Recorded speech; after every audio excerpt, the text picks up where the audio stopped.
Hey there. Welcome back to Whispers of RPG, your go-to spot for the coolest and creepiest stories in gaming. Today, get ready to explore one of the most chilling and unforgettable tale show. Captain Rudimer's story takes a dark turn and becomes the spine-tingling legend of Crow Mauler in fear and hunger. You won't want to miss this haunting journey. Over the next few hours, we'll uncover the complete story of a man's descent into madness, his corruption by ancient forces, and his metamorphosis into one of gaming's most relentless stalkers. So settle in, get comfortable, and let's begin this journey into the depths of fear and hunger. The kingdom of Rondon and the weight of command. To understand the tragedy of the Crow Mauler, we must first understand the world he came from. Captain Rudimer was a man of the kingdom of Rondon, that great western realm that served as the center of Western civilization. Rondon was a nation forged from the blood and ambition of countless warring tribes and smaller nations, all united under a single banner in pursuit of divine will and earthly power. This was not a kind world. Rondon was a kingdom built on conquest and maintained through fear. It was a realm where great libraries housed the wisdom of ages, yet where the most horrific dungeons lay beneath the earth, serving as repositories for the kingdom's most unwanted prisoners. The kingdom had expanded its dominion across Europa, occupying holy cities like Jetyr, and employing mercenary forces like the Knights of the Midnight Sun to further their territorial ambitions. By the year 1590, Rondon found itself plagued by multiple disasters. Children were disappearing without trace. A mysterious plague swept through the land, claiming lives and spreading terror. Famine gripped the countryside, while cultural degeneracy took hold in the cities. Nationalism rose like a fever, and the very foundations of civilized order seemed to crumble beneath the weight of these calamities. It was into this chaos that Captain Rudimer accepted his appointment. He was a career military man, a captain in the army of Rondon, who had likely seen his share of warfare and conflict. Yet nothing in his experience could have prepared him for what awaited in the depths of the earth. When he accepted the position of captain of the dungeons of fear and hunger, Rudimer believed he was taking on a difficult but manageable assignment. He would soon learn that some positions are not appointments, but curses. The dungeons of fear and hunger were no ordinary prison. Built atop ancient catacombs of unknowable age, these underground chambers served as Rondon's solution to its most troublesome prisoners: political dissident, war criminals, captured enemies, and anyone else deemed too dangerous for conventional incarceration found themselves cast into these depths. The dungeons were meant to be both prison and tomb, a place where enemies of the kingdom would disappear forever into the darkness below.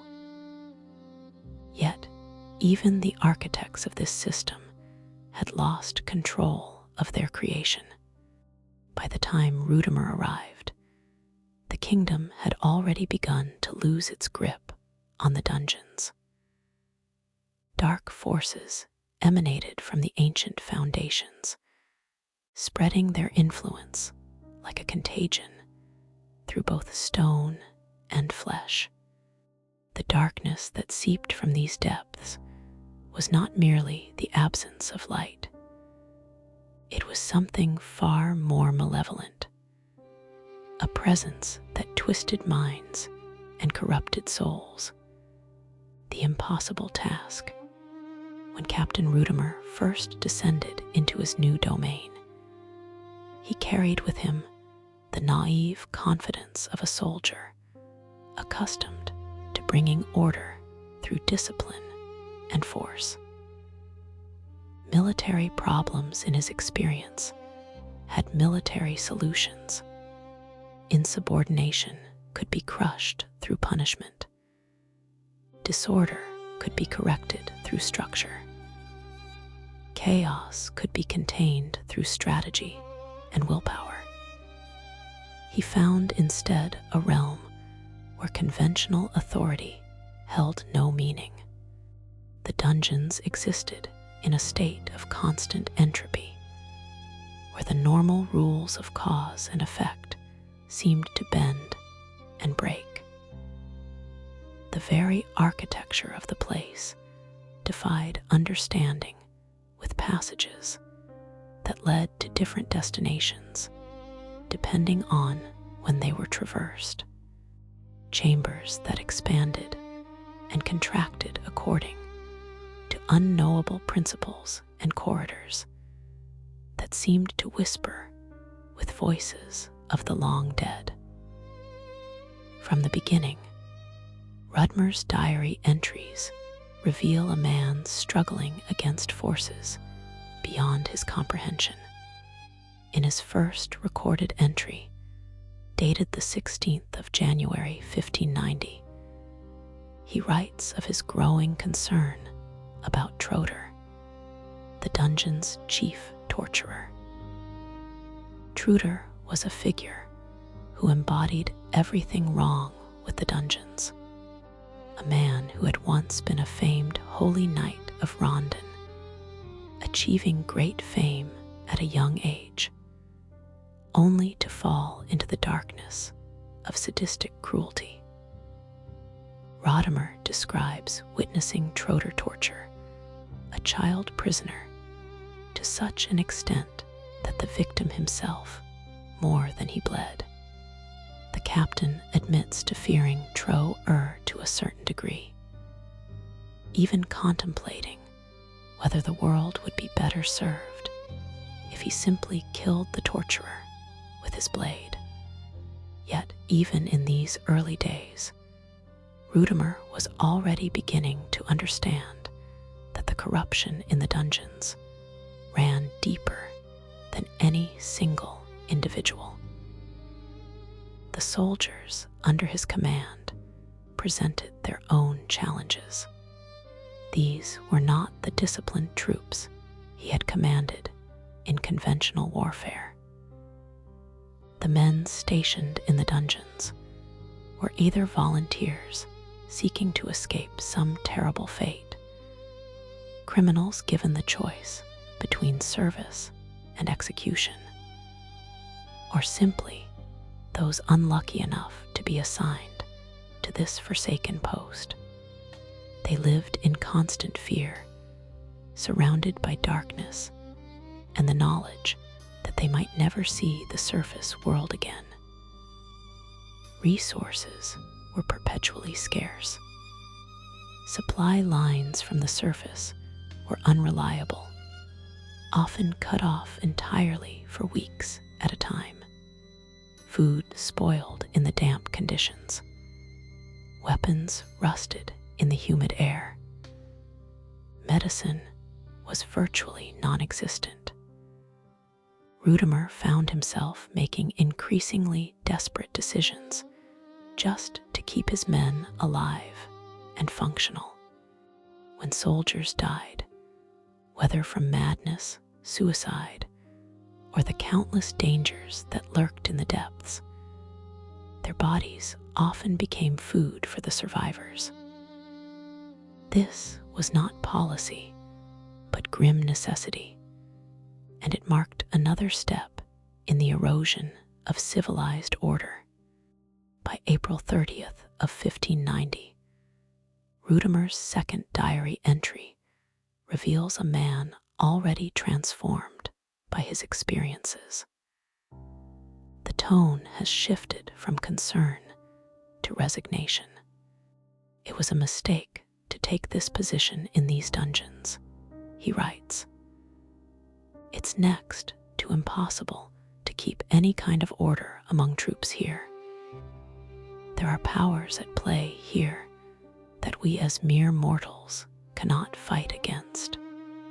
He speaks of accepting the madness, of becoming inured to horrors that would have shocked him months earlier.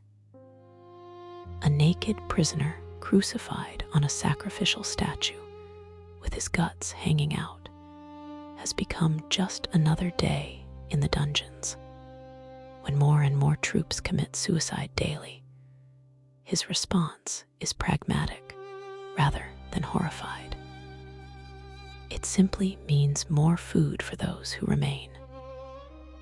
The captain who once considered killing Crow for his cruelty now issues orders allowing cultists to perform their dark rituals, recognizing that some forces cannot be opposed through conventional means.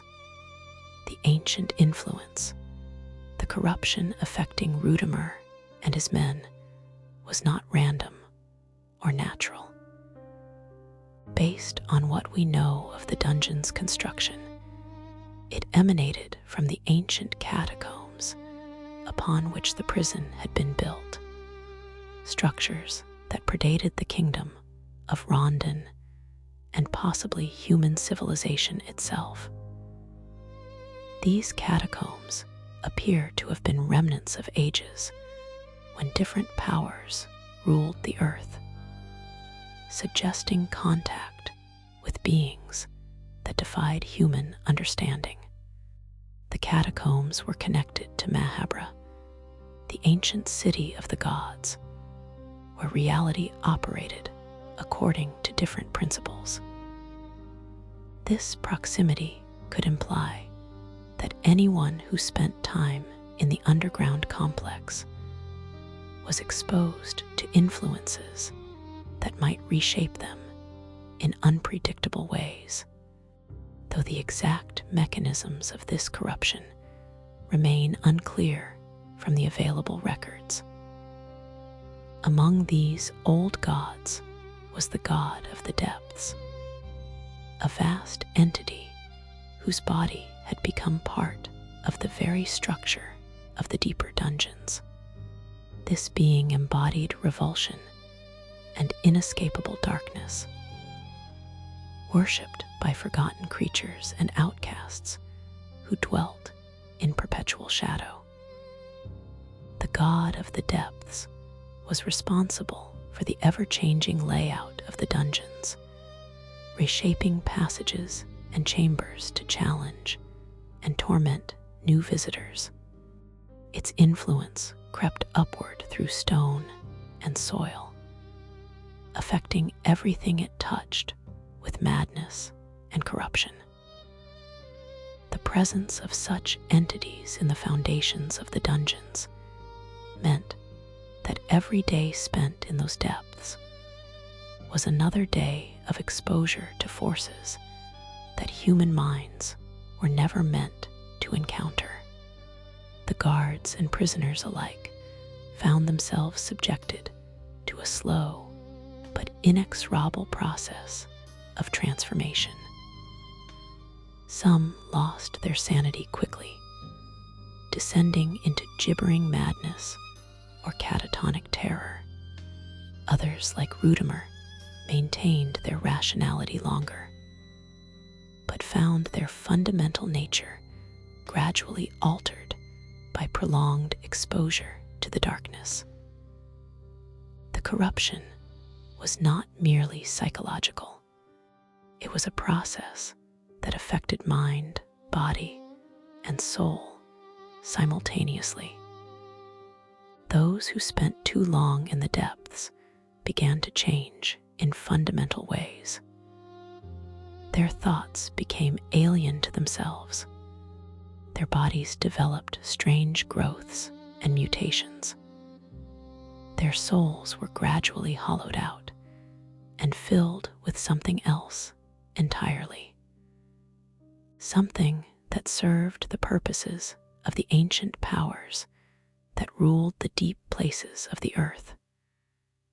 The cube of the depths. Among the many artifacts and relics that found their way into the dungeons, none was more significant than the cube of the depths. This was no ordinary object, but a key of sorts, crafted by powers older than human memory, and imbued with the ability to breach the barriers between dimensions.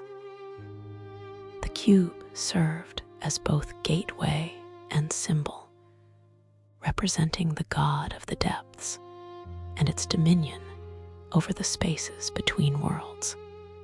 The cube's history was complex and tragic. It had been discovered in the uncharted lands of Vinland by adventurers from the kingdom of Old Cage in the year 1577. The purpose behind its presence in that remote place remained shrouded in mystery, but its power was undeniable. Word of the cube's discovery eventually reached Legard, the charismatic leader of the Knights of the Midnight Sun, who understood its significance for accessing Mahabri and the power that could be found there. Legard's obsession with the cube led him to plan and execute an invasion of Old Diager in 1590. This was no mere military expedition, but a personal quest for godhood, driven by Legard's belief that the cube was essential to his ascension beyond mortality. The invasion was successful in its immediate goals. Legard obtained the cube and dealt a crushing blow to Oldegard's people. Among those who suffered in this conflict was Ragnold, a warrior who returned from a hunting expedition to find his village burned and his family slaughtered. Yet Legard's triumph was short-lived. His growing influence and ambition had not gone unnoticed by the powers in Rondon, who saw him as a potential threat to their own authority. They used his massacre of the old Dekeger village as justification to turn public opinion against him and order his arrest. Legard, the wood god, found himself captured and imprisoned in the very dungeons whose depths he had sought to explore. When Legard was brought to the dungeons of fear and hunger as a prisoner, he was transferred to Captain Rudimer's custody. The captain immediately recognized the injustice of the situation. As he recorded in his diary, he felt pity for Legard, seeing him as a sacrificial lamb to diminish his influence over the kingdom of Rondon. Rudimer understood that Legard's imprisonment was less about justice than about eliminating a political rival who had grown too powerful for the kingdom's comfort. Following Legard's capture, the cube of the depths fell into Rudimer's possession. As captain of the dungeons, he was responsible for securing all items taken from prisoners, and this included the mysterious artifact that had cost so many lives to obtain. At first, Rudimer likely saw it as nothing more than another confiscated item to be catalogued and stored. He had no understanding of its true nature or significance. The cube appeared to be merely an unusual geometric object, its surfaces covered with strange markings that seemed to shift and change when viewed from different angles.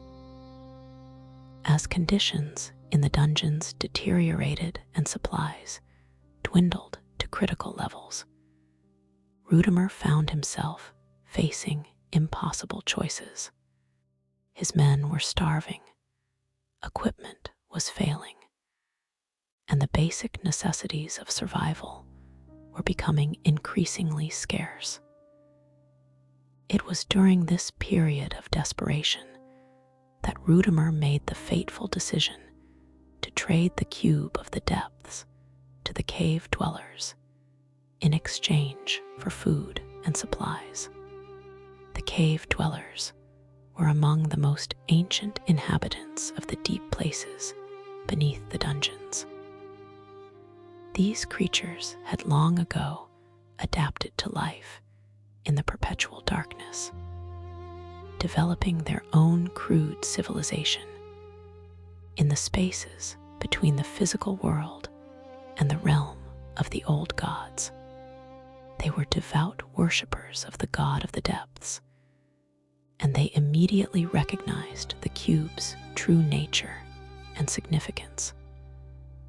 To them, it was not merely a valuable artifact, but a sacred relic, a piece of their deity that had somehow found its way to the surface world.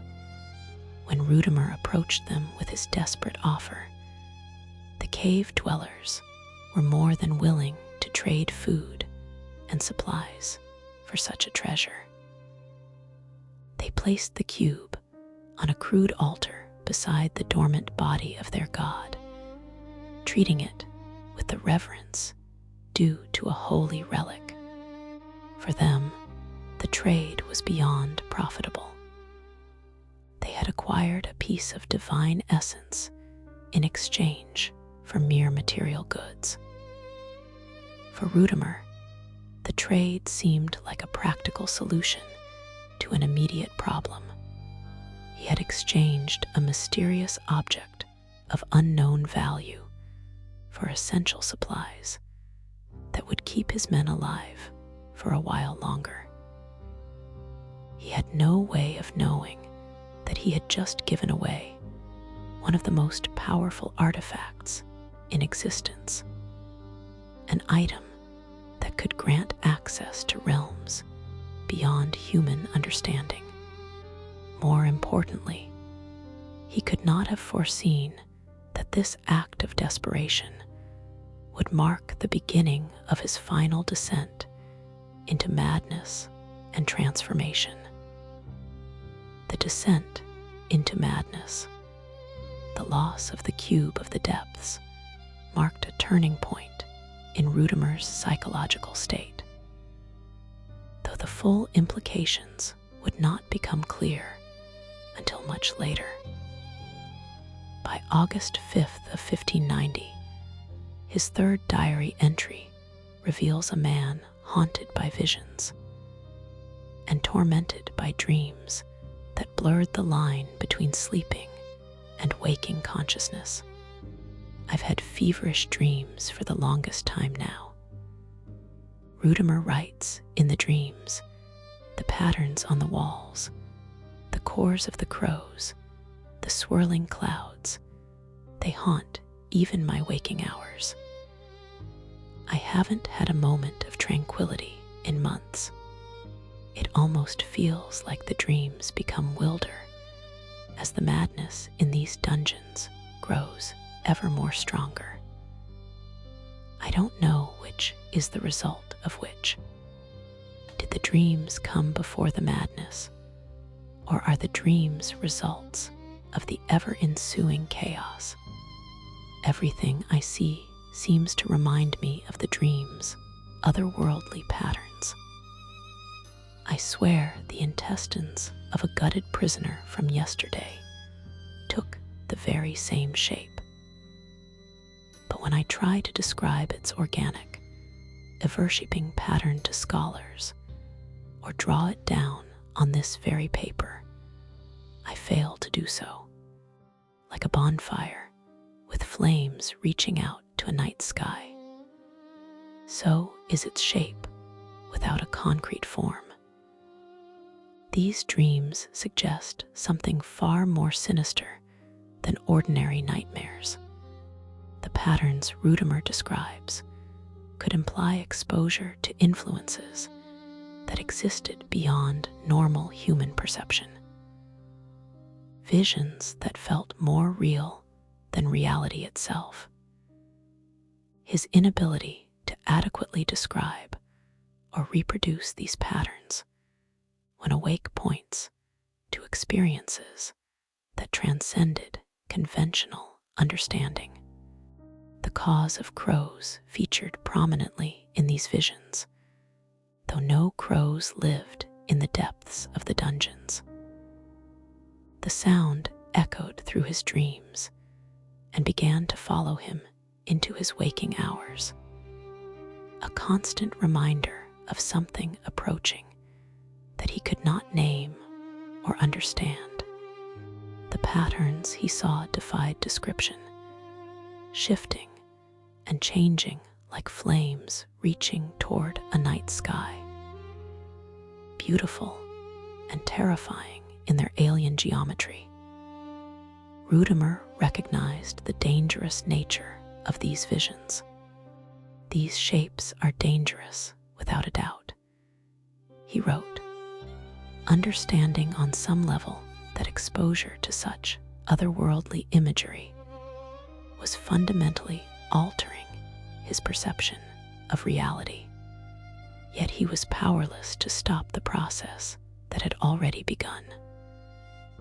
The madness in the dungeons was growing stronger, and with it, his dreams became wilder and more vivid.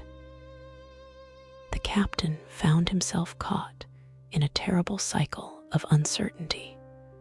Had the dreams preceded the madness that was spreading through the dungeons, or were they a result of the chaos that already existed? The question tormented him because both possibilities were equally horrifying. If the dreams had come first, it suggested that he was somehow responsible for the corruption that was destroying everything around him. If they were a result of existing madness, it meant that he was merely another victim of forces beyond his control. As the days passed, Rudimer's ability to distinguish between dream and reality began to erode. The patterns that haunted his sleep started appearing in his waking hours, overlaid on the physical world like a second layer of existence that only he could perceive. The boundaries between different states of consciousness became increasingly blurred until he could no longer be certain which experiences were real and which were products of his deteriorating mind. The isolation of command made his situation even worse. As captain, Rudimer could not show weakness or uncertainty to his men. He was forced to maintain an appearance of control and competence, even as his grip on reality loosened. The weight of responsibility for the lives of his soldiers, combined with the impossibility of fulfilling that responsibility in their current circumstances, created additional psychological pressure that accelerated his mental decline. Sleep brought no relief, only more vivid exposure to the patterns and sounds that were reshaping his consciousness.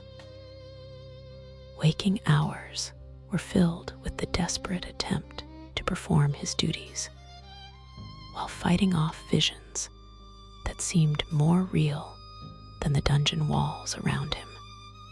Rudimer was trapped in a nightmare that never ended, caught between a world that made no sense and responsibilities that could not be abandoned. The physical environment of the dungeons contributed to his deterioration.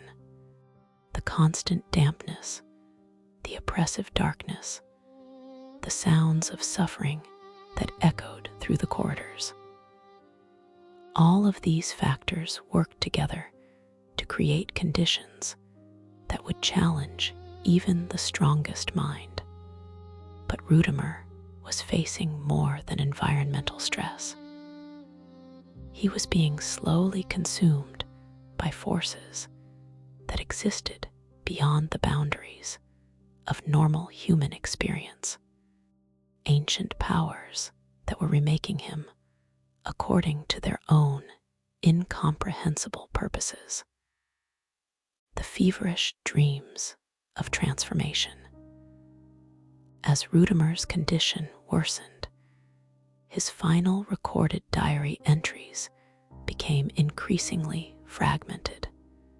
Based on the evidence available, the dreams that had once been merely unsettling appear to have evolved into something far more invasive.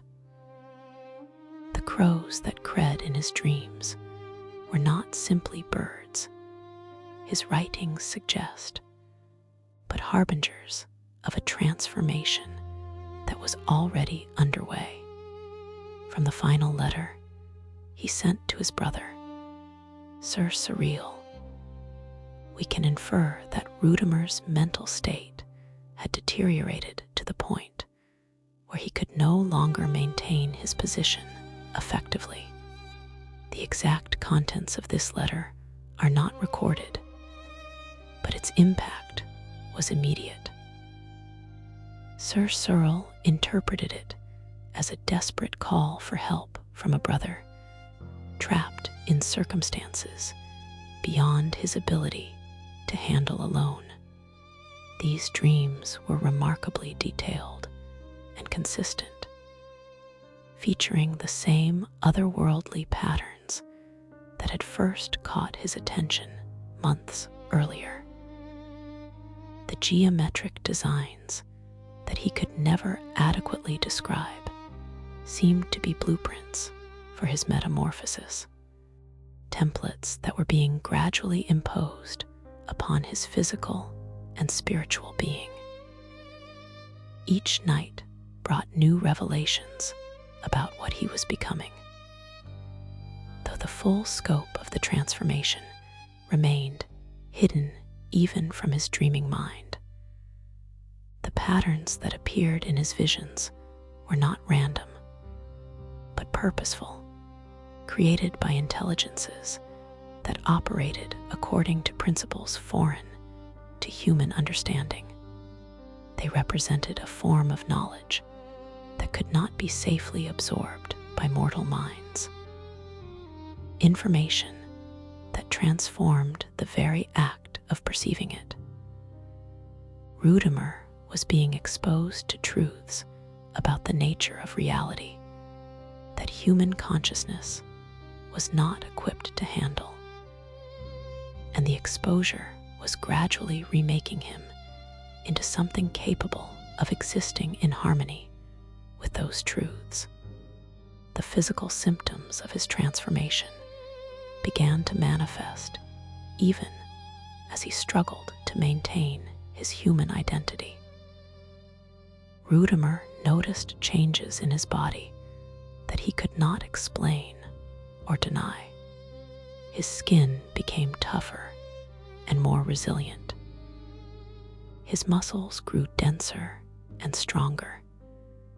His senses sharpened in some ways while dulling in others, as if his nervous system was being rewired to perceive different aspects of reality.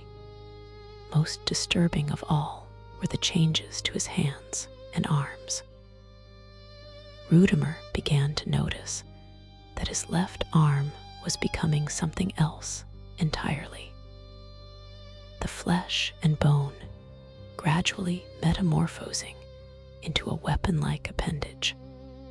The transformation was not painful, but it was undeniably real.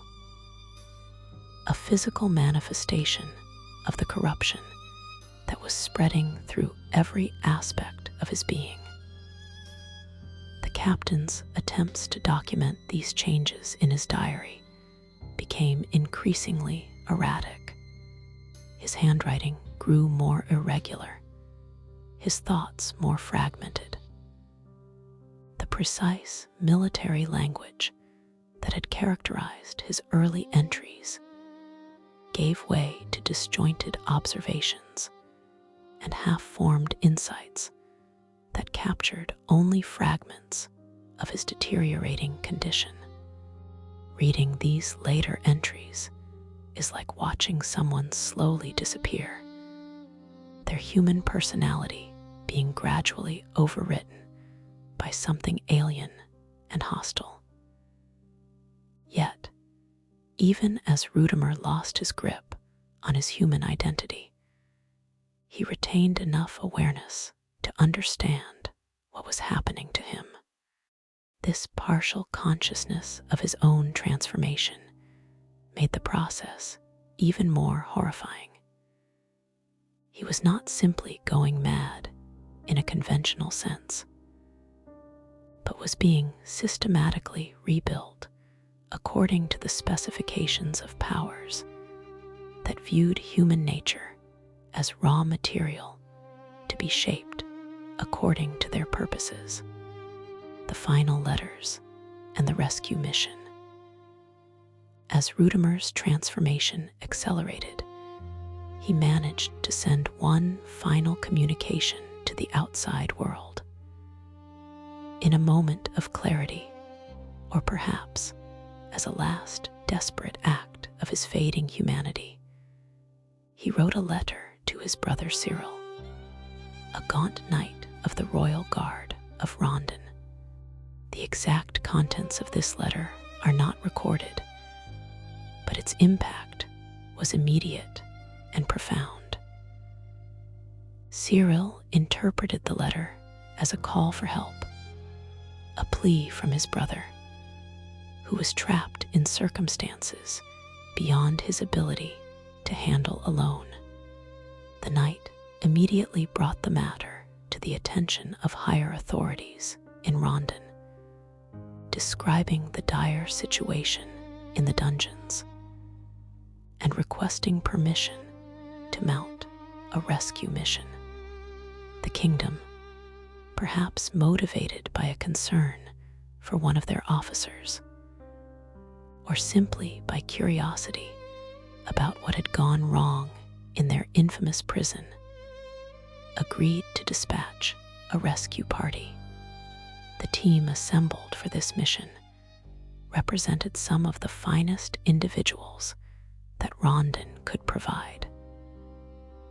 Sir Cyril would lead the expedition, driven by brotherly concern and duty.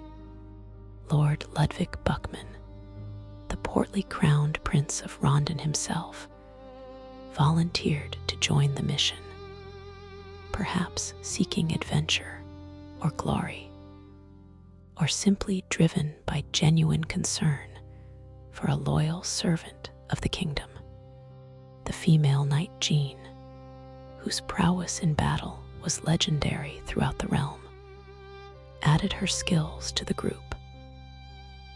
Finally, Sir Seymour, another experienced knight with a reputation for courage and competence, completed the rescue party. These were not ordinary soldiers, but elite representatives of Rondon's military and nobility. Each had proven themselves in previous conflicts, and possessed the skills and equipment necessary for a dangerous mission into unknown territory. They carried the finest weapons available, wore the best armor that the kingdom's smiths could produce, and were supported by the full authority of the crown. If anyone could succeed in rescuing Captain Rudimer and restoring order to the dungeons, it would be this exceptional group. Yet, even as the rescue party prepared for their descent into the dungeons, Rudimer's final transformation was reaching its conclusion. The man who had once been a proud captain of Rondon was disappearing entirely, replaced by something that served very different masters. The feverish dreams had given way to a new form of consciousness, one that operated according to the logic of the ancient powers that ruled the depths. The timing of the rescue mission was tragically ironic. Sir Cyril and his companions arrived at the dungeons just as the brother they had come to save ceased to exist in any meaningful sense. The rescue party descended into the depths, expecting to find a beleaguered but essentially human officer who could be extracted from a difficult situation and return to normal life. Instead, they encountered something that had once been Rudimer, but was now something else entirely. The transformation was complete by the time the rescuers reached the deeper levels of the dungeons. The entity that had emerged from the fusion of Rudimer's flesh with the corruption of the depths was no longer recognizably human. It possessed a muscular human torso, topped with the head of a crow, its left arm fused with a massive spiked mace that had once been bone and muscle. This was the Crow Mauler, a creature that retained no memory of its former human identity, but was driven by an overwhelming compulsion to purge the dungeons of all life. When Sir Cyril and his companions finally located what remained of Rudimer, the reunion was not what any of them had anticipated. The creature that confronted them showed no recognition of familial bonds or past loyalties. It saw only intruders in its domain, obstacles to be eliminated in its endless quest to cleanse the dungeons of filth and corruption. The Crowler that had once been Captain Rudimer attacked the rescue party without hesitation or mercy. The birth of the Crower. The transformation of Captain Rudimer into the Crow Mauler represents more than simple mutation or madness.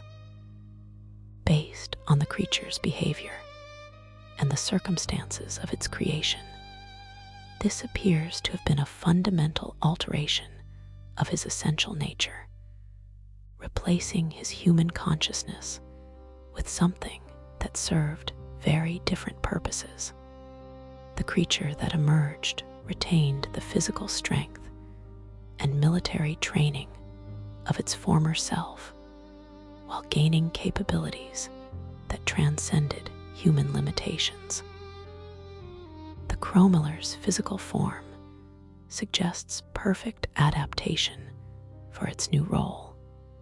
The creature's distinctive head, whether through supernatural means or symbolic representation, granted it enhanced abilities for navigating the ever-changing passages of the dungeons. The massive weapon that had replaced its left arm was not a tool that the Crowler wielded, but an integral part of its body, as natural to it as fingers had once been to Rudimer. Yet the Crowler possessed abilities that went beyond physical prowess. The creature could command flocks of spectral crows, summoning them to blind, and torment its victims with supernatural fury. These were not ordinary birds, but manifestations of the same dark powers that had created the Crow M itself. Creatures of shadow and malice that existed solely to serve their master's will. The sight of these spectral crows was enough to drive lesser minds to madness, their cawing echoing with the voices of the damned.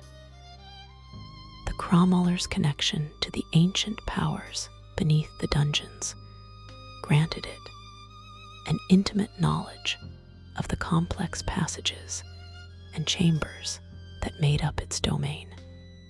The creature could navigate areas that would confound human explorers, appearing suddenly in locations where pursuit seemed impossible and vanishing just as quickly when strategic withdrawal became necessary. This supernatural mobility made it nearly impossible to evade once it had chosen a target for elimination. Most disturbing of all was the Crow Mauler's singular purpose. Unlike the random monsters that infested other parts of the dungeons, the creature was driven by a clear and unwavering mission to purge the dungeons of all life that it deemed corrupted or unworthy. This was not mere hunger or territorial aggression, but a kind of religious devotion, a fanatical commitment to cleansing that mirrored the original goals that Captain Rudimer had set for himself when he first accepted command of the dungeons. In a terrible irony, the Crow Mauler was fulfilling the mission that Rudimer had originally been assigned, though in a way that the captain could never have imagined. The creature was indeed purging the dungeons of filth and corruption, but its definition of corruption included virtually all forms of life. The noble goal of bringing order to chaos had been perverted into an endless campaign of extermination that could never be completed and would never end. The Crow Mauler that prowled the dungeons was no longer bound by human limitations or concerns. It felt no hunger, no fatigue, no doubt about its purpose. The creature was a perfect weapon created by ancient forces and deployed against any who dared to venture into its domain. Yet somewhere within its transformed consciousness, perhaps fragments of Rudimer's original personality persisted, driving it to continue the mission he had begun, even as it destroyed everything he had once sought to protect. The encounter with the rescue party. When Sir Searle, Lord Buckman, Jean, and Sir Seymour finally located the creature that had once been Captain Rudimer, the confrontation was swift and brutal. The rescue party had descended into the dungeons, expecting to find a human being in distress, someone who could be reasoned with and extracted from a dangerous situation. Instead, they encountered a monster that viewed their very presence as an affront to its mission of purification. The Crowler attacked without warning, or mercy. Its enhanced speed and strength allowed it to close the distance between itself and the rescue party in moments. The massive myrrh appendage swinging in devastating arcs that could crush armor and shatter weapons. The creature's crow-like head darted forward with serpentine quickness, its beak seeking to crush skulls and tear flesh from bone. The rescue party fought bravely, but they were unprepared for an opponent that combined human intelligence with supernatural abilities. Their weapons, designed for combat against human enemies, were barely adequate against a creature that could shrug off wounds that would incapacitate a normal man. Their tactics, developed through years of conventional warfare, proved ineffective against an enemy that could summon spectral crows and move through the dungeons with unnatural ease. The battle was chaotic and desperate. Cyril found himself face to face with the thing that had once been his brother. Forced to accept that the man he had come to rescue no longer existed in any meaningful sense, the gaunt knight fought with skill and determination. But even his expertise was insufficient against an opponent that felt no pain and showed no hesitation. Lord Buckman, despite his royal status and considerable resources, discovered that privilege and position meant nothing in the depths of the dungeons. The Crown Prince fought alongside his companions with genuine courage, but the encounter forced him to confront the reality that some threats could not be overcome through political authority or material wealth. Jan and Sir Seymour, both experienced warriors, recognized almost immediately that they were facing something beyond their ability to defeat through conventional means. The creature before them was not merely strong or fast, but fundamentally different from any enemy they had previously encountered. Its movements were too fluid, its reactions too quick, its purpose too absolute for it to be truly human.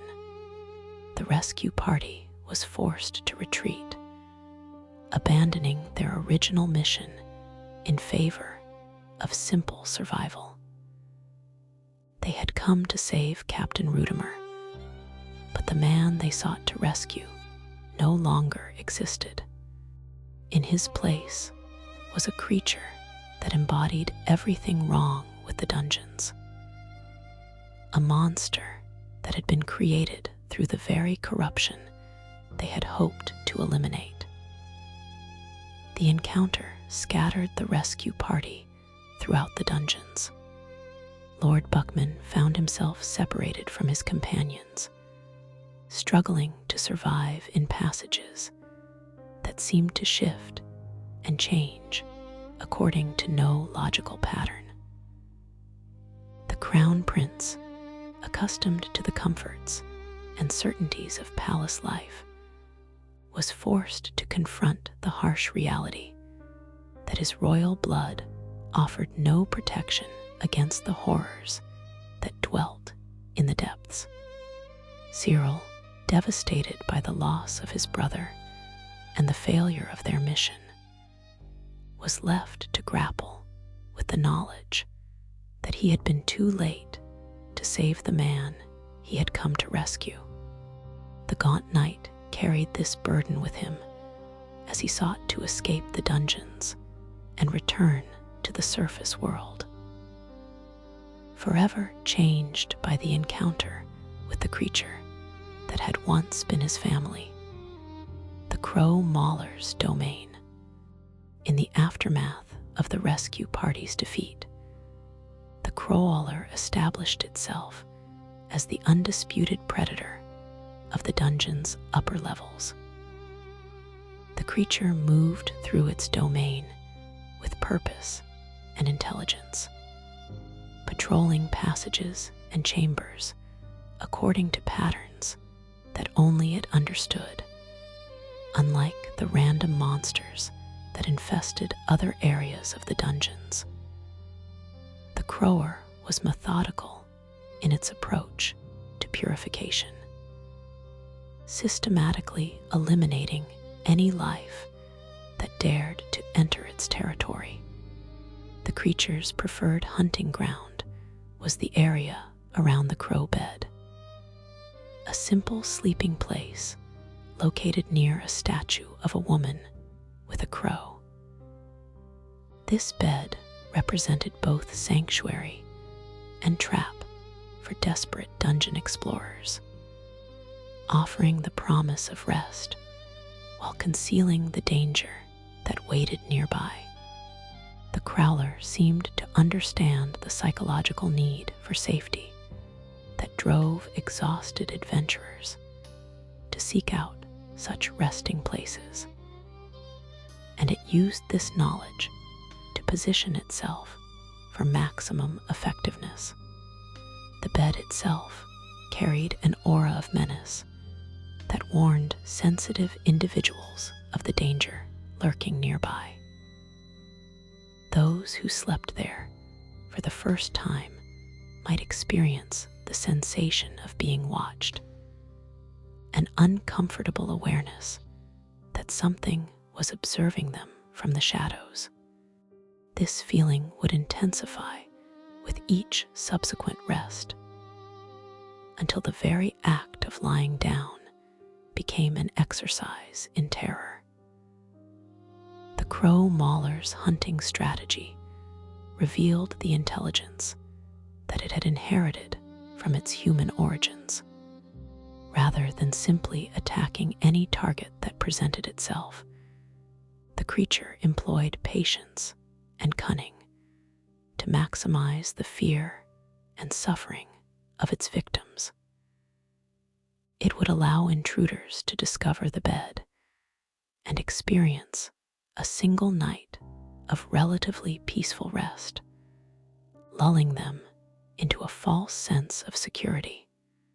Only when they returned for a second time would the creature reveal itself, emerging from the shadows to confront them with their impending doom. The psychological effect of this strategy was devastating. Victims who encountered the Crowler were not simply surprised, but horrified. Their expectations of safety transformed into the realization that they had walked willingly into a carefully prepared trap. The creature's appearance at their bedside when they were at their most vulnerable created a sense of helplessness and despair that went beyond mere physical danger. The Crow Mauler's territory extended throughout the upper levels of the dungeons, including the mines, the thicket, and the passages leading to the deeper catacombs. The creature could appear at any exit or entrance, materializing from the shadows with supernatural silence before announcing its presence with the ominous message that would become its signature. A terrifying presence has entered the room. This announcement was accompanied by an eerie sound effect that seemed to emanate from the very walls of the dungeons. A low droning that spoke of ancient malevolence and impending doom. The sound was designed to inspire fear and despair, warning potential victims that their sanctuary had been violated and their safety was at an end. Those who heard it understood instinctively that they were being hunted by something far more dangerous than the ordinary monsters that populated the dungeons. The creature's mobility within its domain was supernatural in nature. It could traverse passages that would require hours for human explorers to navigate, appearing in distant locations with impossible speed. This ability made escape extremely difficult once the Crower had chosen a target. The creature seemed to know every passage, every shortcut, every hidden entrance within its territory, using this knowledge to cut off escape routes and corner its prey in areas where resistance would be futile. The Crow Mauler's intelligence was evident in its tactical approach to hunting, rather than simply overwhelming victims through brute force. The creature employed psychological warfare, allowing its targets to become aware of its presence before closing in for the kill. This created a sense of inevitability that was often more devastating than the physical assault that followed. Victims knew they were being stalked, but could do little to prevent the eventual confrontation. The creature showed particular aggression towards certain types of intruders. If someone managed to rescue Lagarde from his cell in the lower levels, the Crow Mauler's behavior would become dramatically more hostile and persistent. This suggests that the creature retained some awareness of its original mission and the significance of certain prisoners within its domain. Lagarde represented something that the Crom could not allow to escape, perhaps because of his connection to the forces that had created the monster in the first place, the weapons of terror. The Crow Mauler's primary weapon was its own transformed body, but the creature's arsenal extended beyond mere physical attributes. The massive mur appendage that had replaced its left arm was perfectly designed for close quarters combat, combining devastating striking power with the ability to crush bone and armor with equal ease. This weapon was not simply attached to the creature, but was an integral part of its anatomy, responding to its will with the same precision that fingers had once obeyed Captain Rudimer's commands.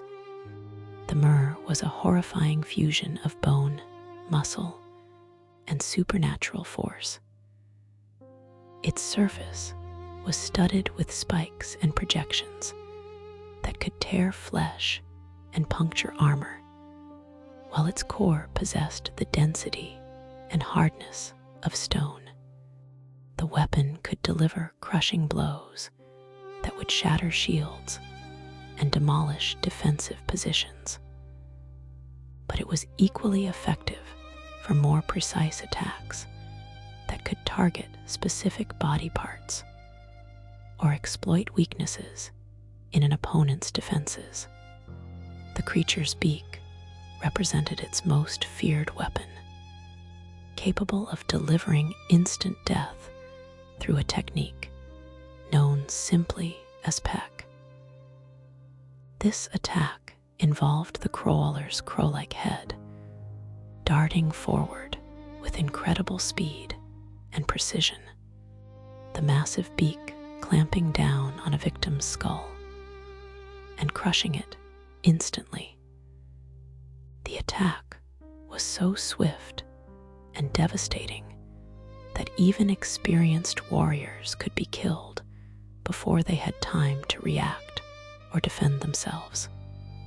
the psychological impact of witnessing the Peck attack was almost as devastating as the physical damage it inflicted.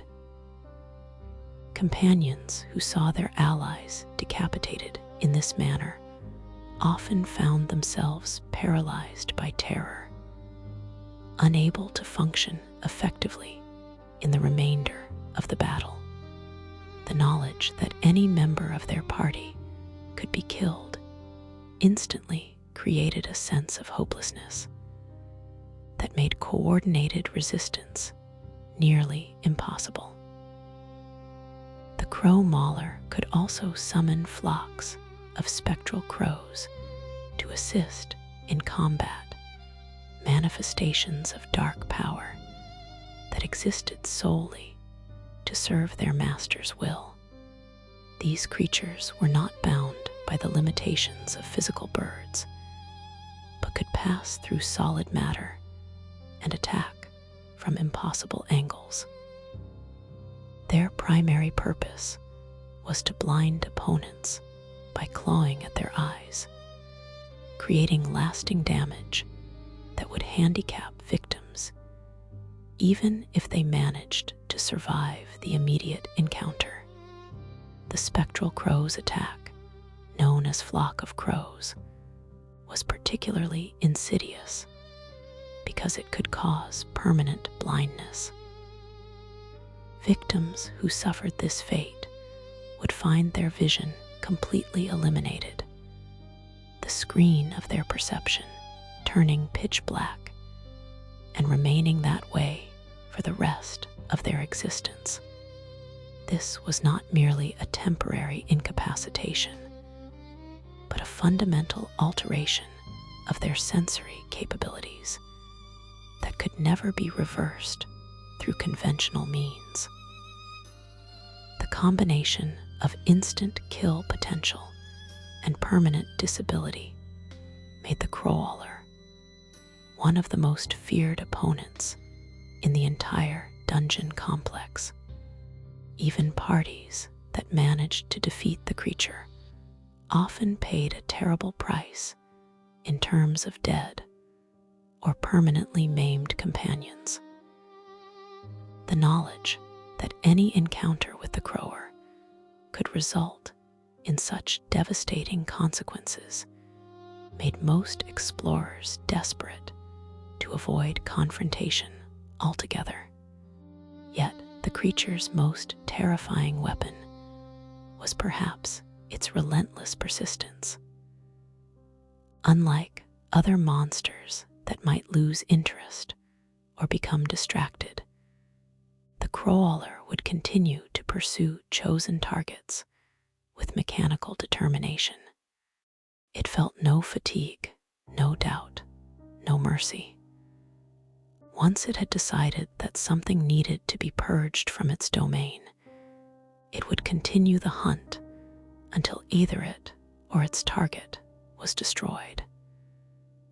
The double-headed variant, deep within the most dangerous areas of the dungeons, explorers might encounter an even more terrifying version of the Crower. This double-headed variant represented an evolution of the original creature, a being that had undergone further transformation through prolonged exposure to the ancient powers that ruled the depths.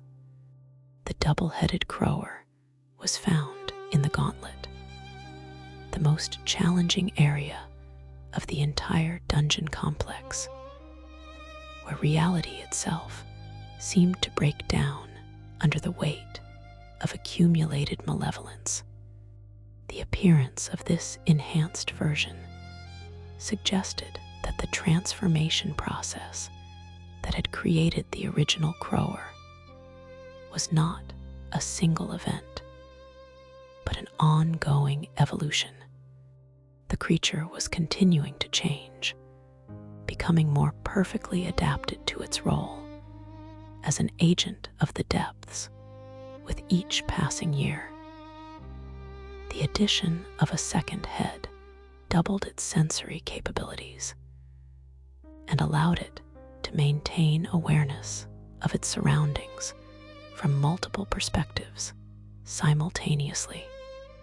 This variant retained all the abilities of the original Crow Mauler, while adding new capabilities that made it even more dangerous in combat. The presence of two heads meant that blinding attacks that might incapacitate the original version were far less effective against this enhanced form. Each head could operate independently, allowing the creature to coordinate complex attacks that would be impossible for a single-minded opponent. The double-headed Crow Mauler's location in the gauntlet was significant because this area represented the deepest and most corrupted part of the entire dungeon system. Here, the influence of the old gods was strongest, and the normal rules of reality held little meaning. The fact that the creature had evolved to this point suggested that it was not merely surviving in this environment, but thriving, becoming more perfectly attuned to the alien logic that governed the deepest places. Encounters with the double-headed variant were extremely rare, partly because reaching the gauntlet required surviving countless other dangers, and partly because the creature's enhanced abilities made it nearly impossible to defeat through conventional means. Those who did encounter it often found themselves outmatched, not just in terms of raw power, but in terms of tactical sophistication. Facing an opponent that could coordinate attacks with itself in ways that no human warrior could anticipate or counter. The existence of this variant raised troubling questions about the nature of the transformation that had created the Crower. If the creature could continue to evolve and adapt, becoming more dangerous with time, then what limits existed on its development? Was there an ultimate form that the creature might eventually achieve? Or would it continue to change indefinitely, becoming something even more alien and terrifying than its current incarnation, the Crow Key and the miasma? Among the most significant items in the Crow Mauler's possession was the Crow Key, a mysterious artifact that granted access to areas of the dungeons that would otherwise remain sealed. This key was not merely a tool, but a symbol of the creature's authority within its domain, proof of its connection to the ancient powers that had shaped the underground complex according to their incomprehensible designs. The Crow Key opened the way to a chamber containing the miasma, a weapon of incredible power that had been sealed away for reasons that became clear to anyone who attempted to wield it. The miasma was not simply a sword, but a conduit for forces that existed beyond the boundaries of normal reality. A blade that channeled the same corruption that had transformed Captain Rudimer into his current form. Obtaining the Crow Key required defeating the Crow Mauler in combat, a task that few were capable of accomplishing, and fewer still were willing to attempt. The creature guarded this artifact jealously, understanding on some level that it represented an important part of its identity and purpose. The key was not simply carried by the Crow Mauler, but was integrated into its very being, accessible only to those who could overcome the creature's formidable defenses. The chamber that housed the miasma was itself a testament to the power of the forces that ruled the depths. The weapon lay in a space that seemed to exist outside normal geometry, where shadows moved independently of any light source, and the air itself carried whispers of ancient malevolence. This was not merely a storage room, but a shrine, a place where the influence of the old gods was concentrated and focused. The miasma itself was a blade of impossible beauty and terrible purpose. Its metal seemed to shift and flow like liquid mercury, while its edge remained sharp enough to cut through reality itself. The weapon was imbued with the same corruption that had created the Crow Mauler, making it both incredibly powerful and extremely dangerous to anyone who attempted to wield it. Those who managed to claim the miasma often found that the weapon came with a price that went beyond the difficulty of obtaining it.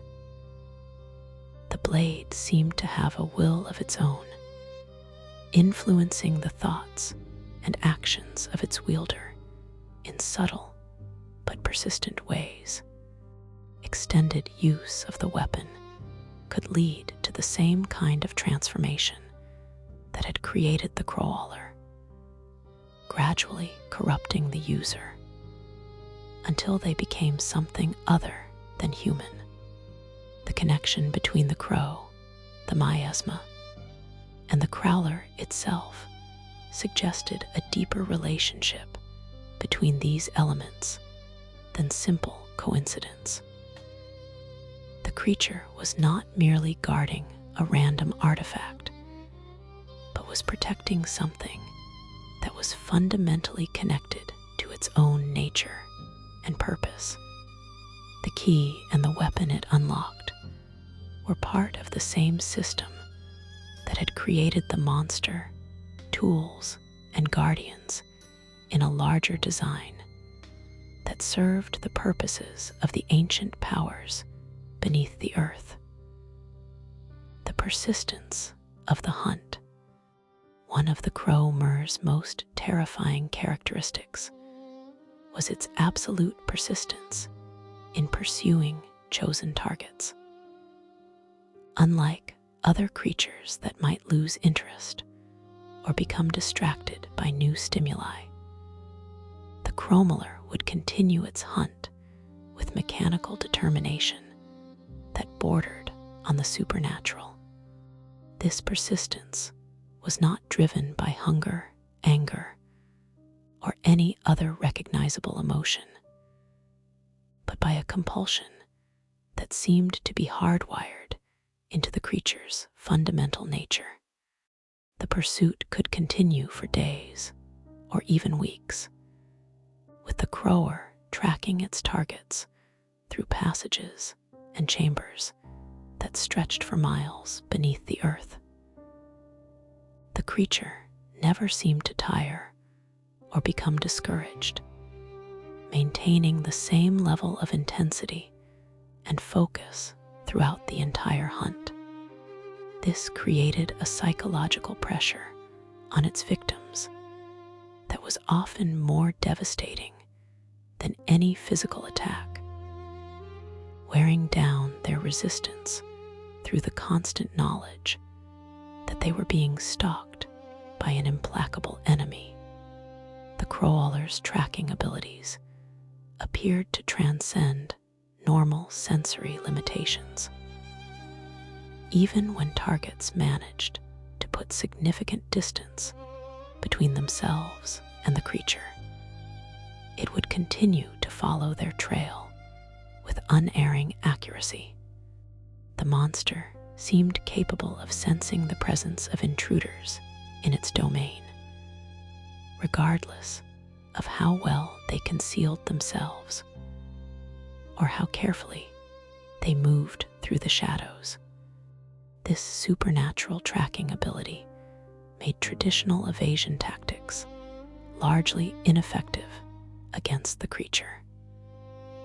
Hiding in a love's or secret passages might provide temporary respite, but the Crow Mauler would eventually locate even the most carefully concealed hiding places.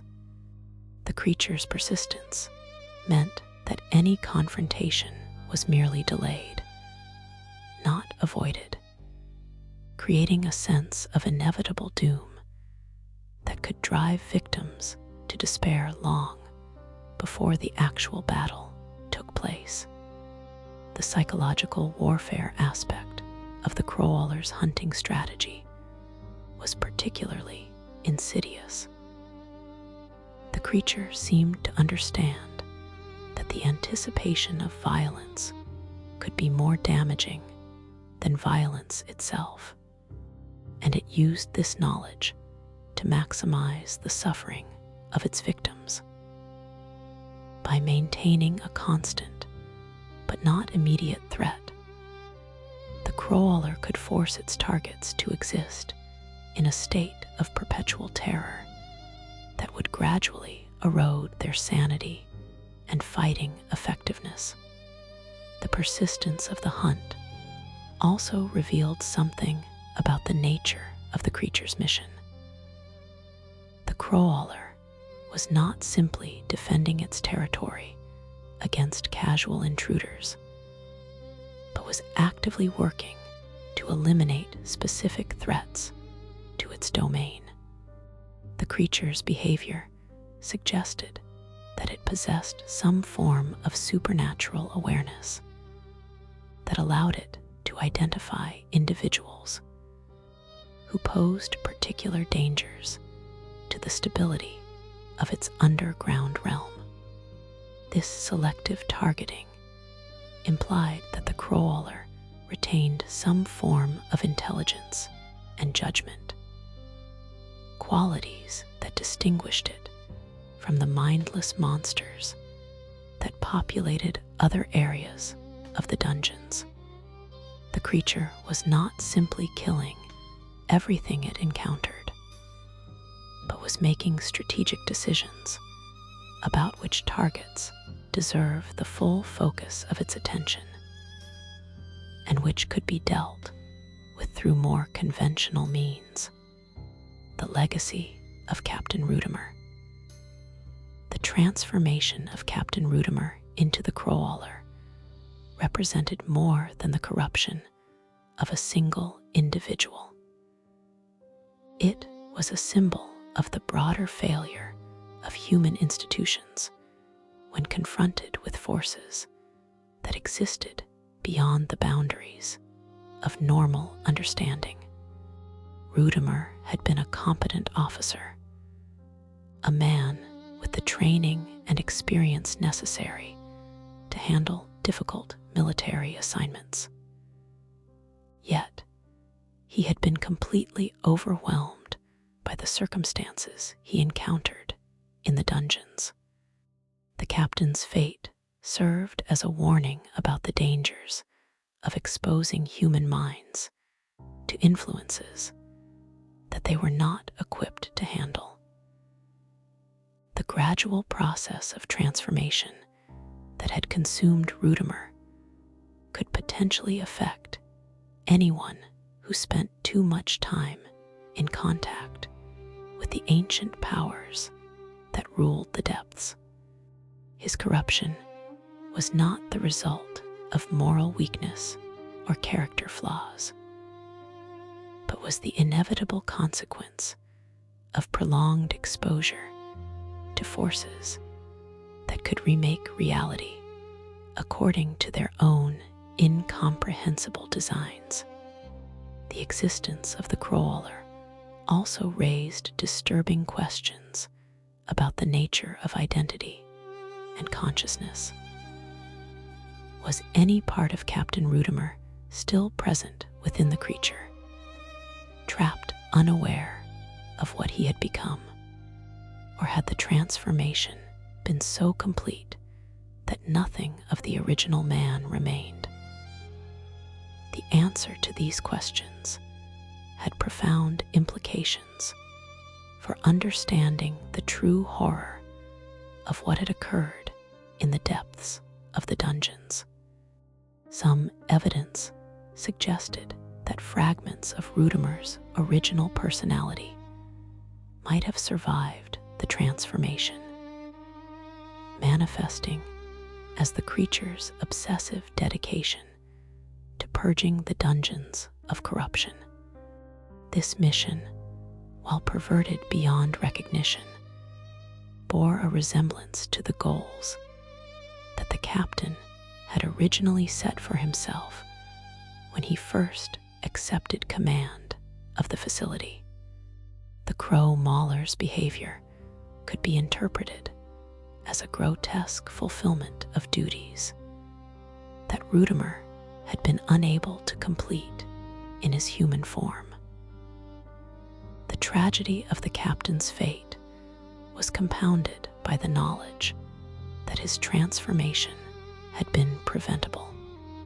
If the kingdom of Rondon had provided adequate resources and support, if the ancient powers beneath the dungeons had been properly understood and contained, if any number of different decisions had been made, Rudimer might have completed his assignment and returned to the surface world as the same man who had descended into the depths.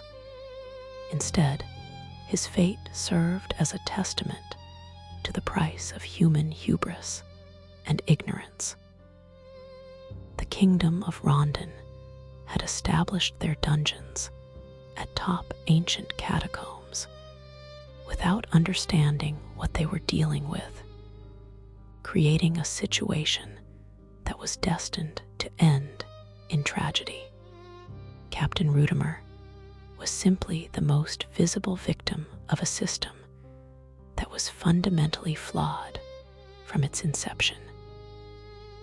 The continued existence of the Crow Mauler also represented an ongoing threat to anyone who ventured into the dungeons. The creature's immortal nature meant that it would continue to stalk the passages and chambers of its domain indefinitely, claiming new victims and spreading its corruption to anyone unfortunate enough to encounter it.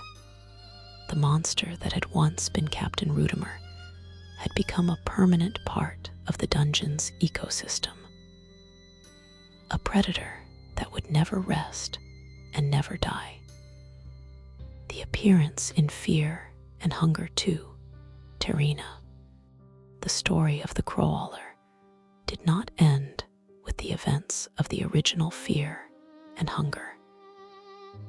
Centuries later, during the events chronicled in Fear and Hunger 2, Terina, the creature made another appearance that shed new light on its nature and capabilities.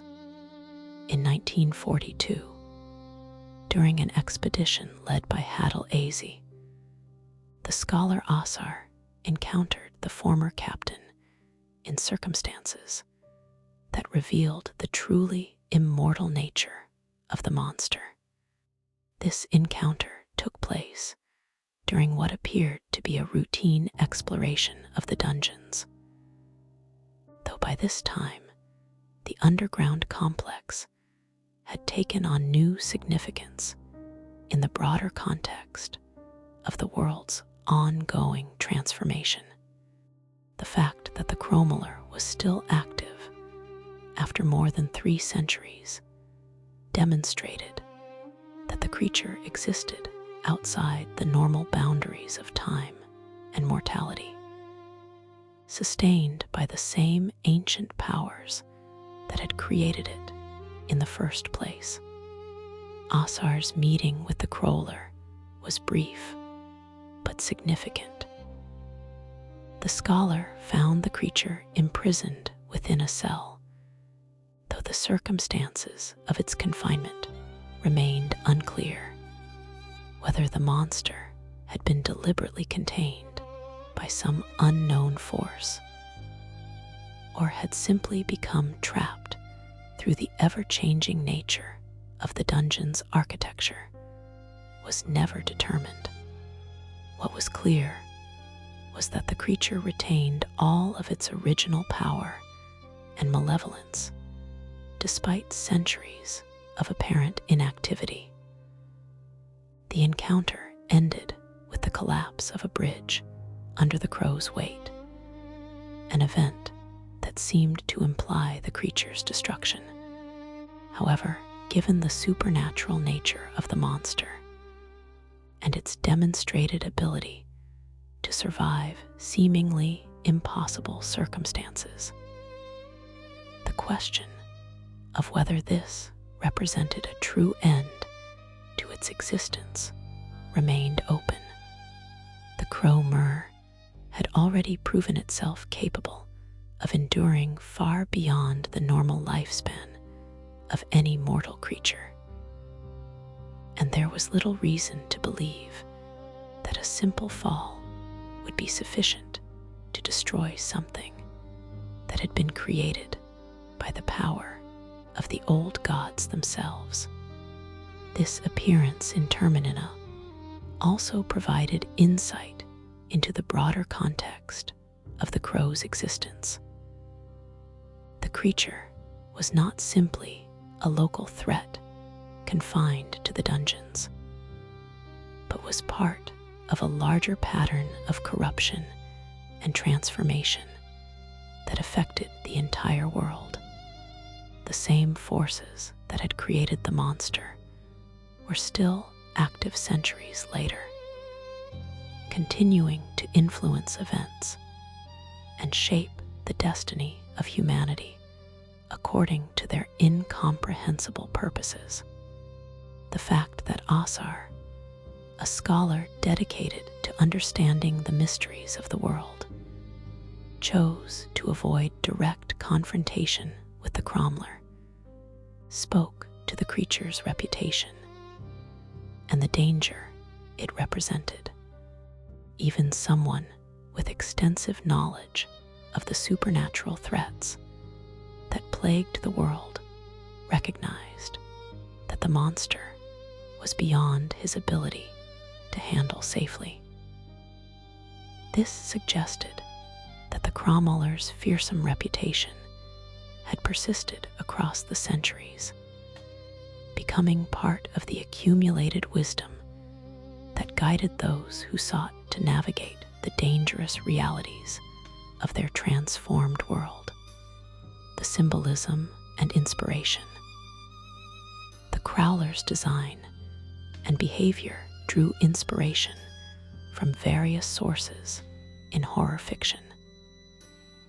Most notably, the character of Pyramid Head from the Silent Hill series.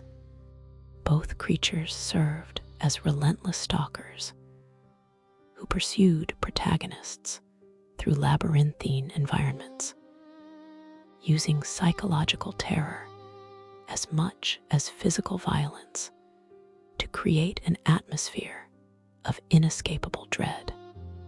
The visual similarities between the two characters were deliberately crafted, with the Crow Mauler's distinctive head covering and massive weapon echoing the iconic silhouette of its psychological horror predecessor.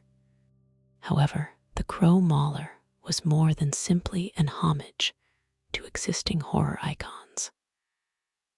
The creature represented a unique fusion of body horror, cosmic horror, and psychological terror that reflected the specific themes and concerns of the fear and hunger universe, where Pyramid Head represented the manifestation of guilt and self-punishment.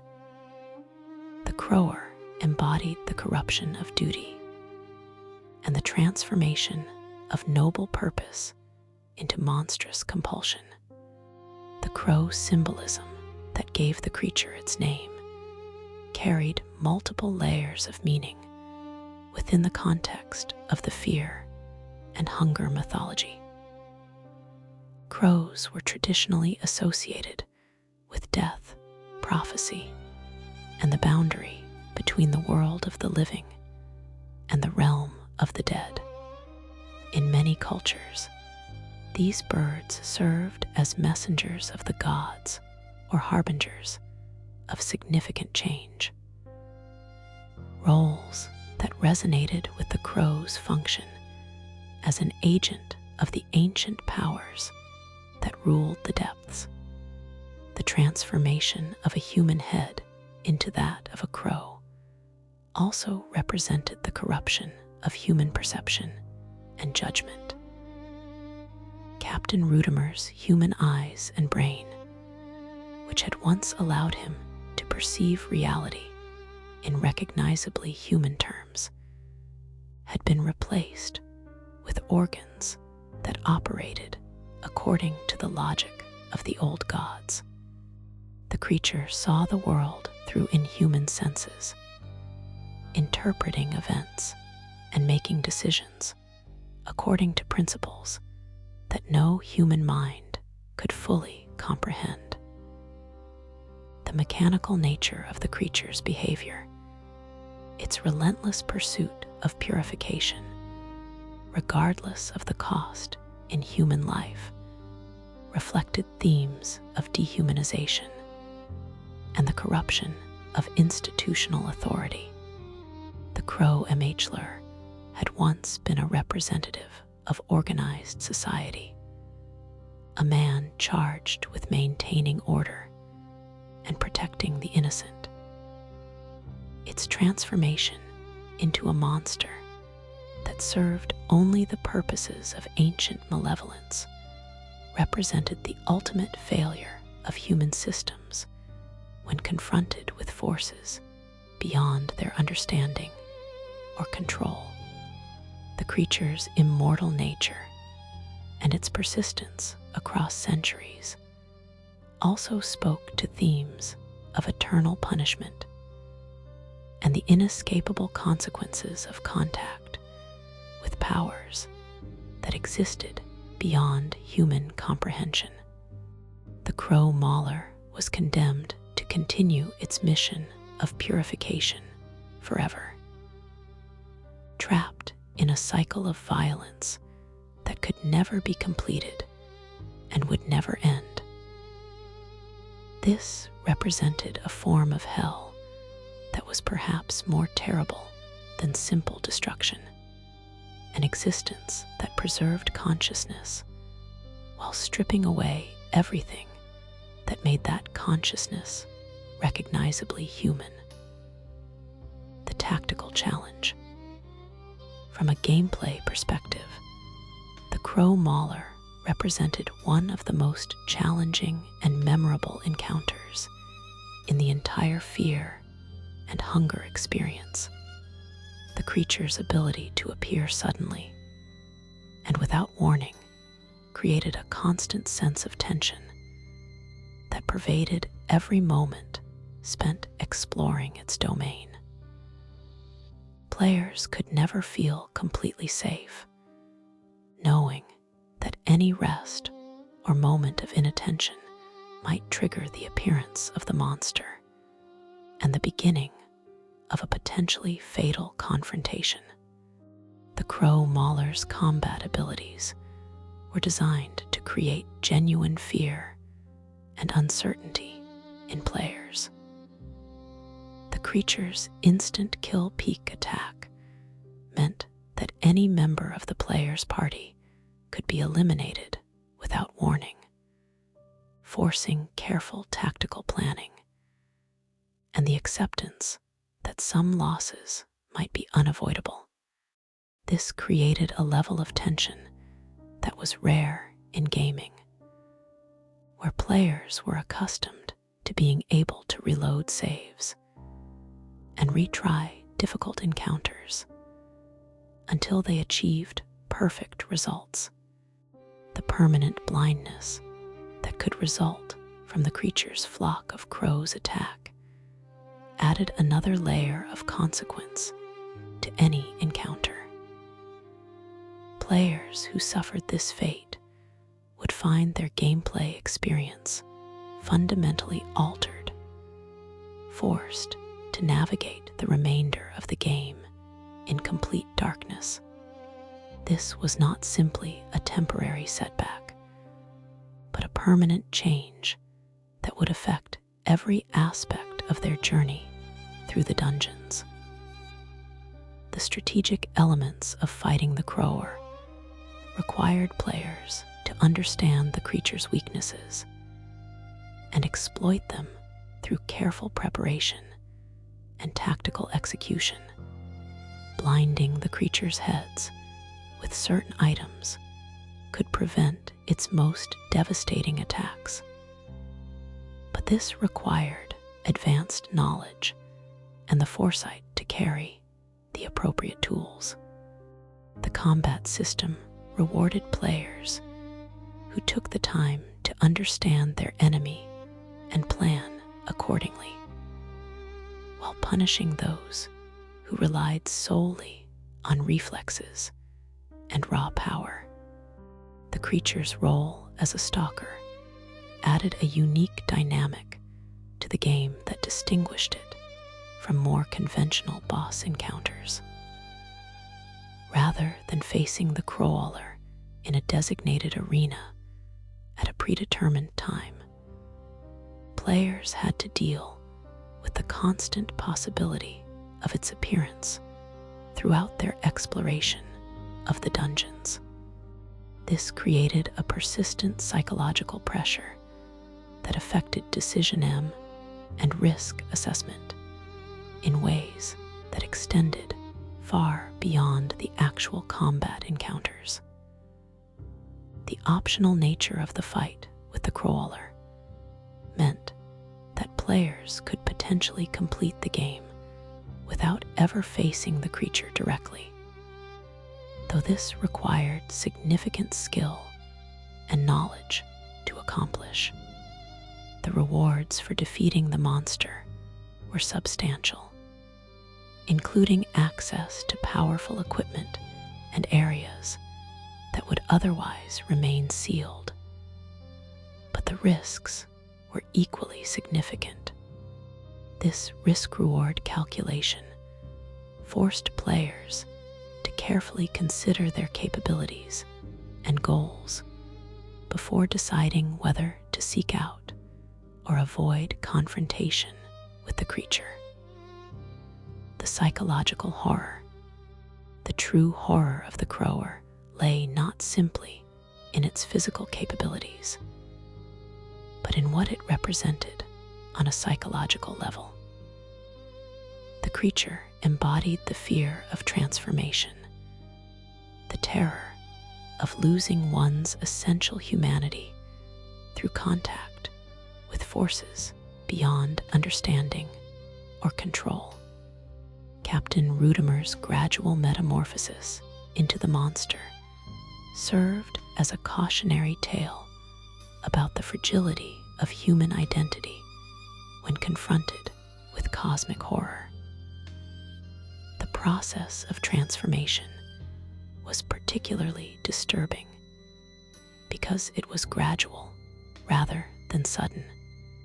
Rudimer did not simply wake up one day as a monster, but slowly lost pieces of himself over time, each day bringing new changes that moved him further away from his original humanity.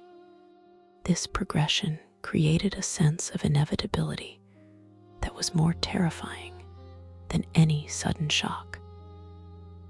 The knowledge that once the process had begun, there was no way to stop or reverse it.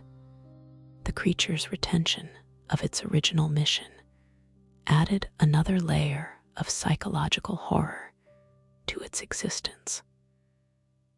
Crowler was not simply a mindless beast, but a being that continued to pursue goals that had once been noble and necessary. Its dedication to purging corruption from the dungeons was a perverted reflection of legitimate authority and duty, making it impossible to dismiss the creature as simply evil or alien. This corruption of purpose spoke to deeper fears about the nature of authority and the potential for institutional power to be turned toward monstrous ends. The Crower represented what could happen when systems designed to protect and serve instead became instruments of terror and oppression. The creature's unwavering dedication to its mission made it more frightening than a simple predator, because its actions were guided by a corrupted form of moral conviction. The immortal nature of the Crower also contributed to its psychological impact. Unlike mortal enemies that could be defeated and forgotten, the creature represented a permanent threat that would never diminish or disappear. The knowledge that the monster would continue to exist regardless of any action taken against it created a sense of futility and despair that extended beyond the immediate danger it posed. The creature's ability to appear at moments of vulnerability, particularly when victims were attempting to rest or recover, violated the basic human need for safety and sanctuary. The Crow Mauler transformed places of refuge into traps, making it impossible for anyone in its domain to ever feel truly secure. This constant state of alertness and fear was psychologically exhausting, wearing down resistance through attrition rather than direct assault. The broader implications. The story of the Crow Mauler carried implications that extended far beyond the immediate narrative of fear and hunger.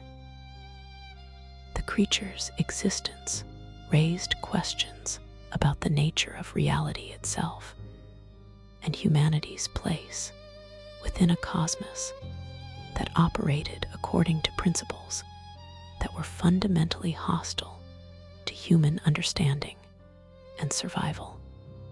The transformation of Captain Rudimer demonstrated that contact with certain forces could fundamentally alter the nature of existence itself. This was not simply a matter of physical mutation or mental corruption, but a complete rewriting of essential identity. The implications of this possibility were staggering, suggesting that reality itself was far more malleable and dangerous than most people understood. The ancient powers that had created the Crow Mauler represented a form of existence that was completely alien to human experience. These entities operated according to logic that was incomprehensible to mortal minds, pursuing goals that bore no relationship to human needs or desires. The fact that such beings had once ruled the world and might rule it again created a sense of cosmic insignificance that was central to the fear and hunger experience. The failure of human institutions to deal with the threat posed by the dungeons reflected broader themes about the limitations of organized society when confronted with truly extraordinary circumstances. the kingdom of Rondon's inability to understand or control the forces they had unleashed through their construction of the prison demonstrated that even the most powerful human organizations were ultimately fragile and limited in their capabilities. The persistence of the Crow Mauler across centuries suggested that some problems could not be solved through conventional means. The creature represented a form of evil that was too fundamental and deeply rooted to be eliminated through force or cunning. This created a sense of tragic inevitability that was characteristic of cosmic horror. The understanding that some threats would continue to exist regardless of human efforts to overcome them. The creature's role as a guardian of forbidden knowledge and power also spoke to themes about the dangerous nature of certain forms of understanding. The miasma and other artifacts protected by the Crow Mauler represented knowledge and capabilities that came with prices that were often too terrible to pay. The monster served as both obstacle and warning, protecting humanity from forces that could destroy them, while simultaneously embodying the consequences of contact with those same forces. The fear and hunger universe. To fully understand the significance of the Crower, it is essential to place the creature within the broader context of the fear and hunger universe and its complex mythology. This world was one where ancient powers held dominion over reality itself, where gods and monsters existed alongside human civilization in a constant state of tension and conflict. The old gods that had once ruled the world represented forms of existence that were fundamentally incompatible with human life and understanding. These beings had created the world according to their own incomprehensible purposes, establishing systems and structures that served their needs rather than those of the mortals who would later inherit the earth. The remnants of their presence continued to influence events long after they had departed, creating ongoing sources of danger and corruption. The new gods who had attempted to replace the old gods represented humanity's effort to seize control of its own destiny, but their success was limited and temporary. These ascended humans possessed power that was significant by mortal standards, but remained inferior to that of their predecessors. Their rule was characterized by the same kind of gradual decay and corruption that had affected Captain Rudimer, suggesting that contact with divine power inevitably led to transformation and loss of essential humanity. The city of Mahabharata, where many of these divine beings resided, existed as a place where normal rules of reality did not apply. Time and space operated according to different principles, and the very act of entering the city could fundamentally alter a visitor's nature and understanding. The proximity of the dungeons to this ancient metropolis meant that anyone who spent time in the underground complex was exposed to influences that could reshape them in unpredictable ways. The cube of the depths that Captain Rudimer had traded away represented one of many artifacts that served as keys to understanding and accessing these deeper realities.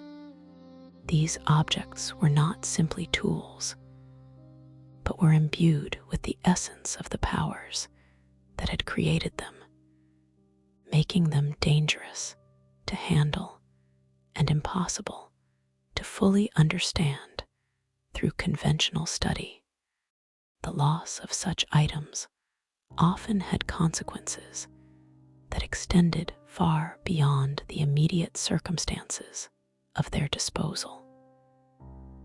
The various creatures and entities that populated the fear and hunger universe shared certain characteristics that reflected their common origins in forces that existed beyond human comprehension.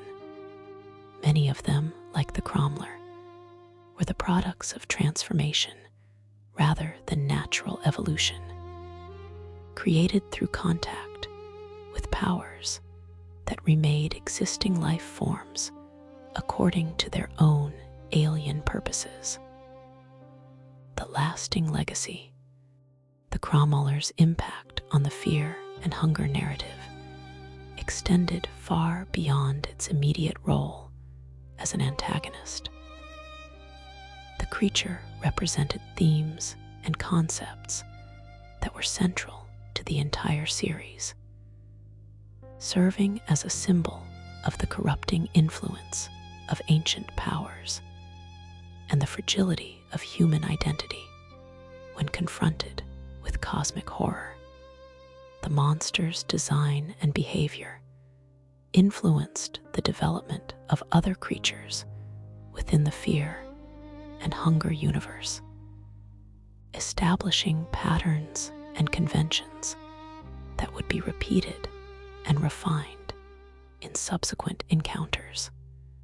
The concept of the relentless stalker, the enemy that could appear at any moment and transform apparent safety into mortal danger, became a recurring element that helped define the series' unique approach to horror gaming.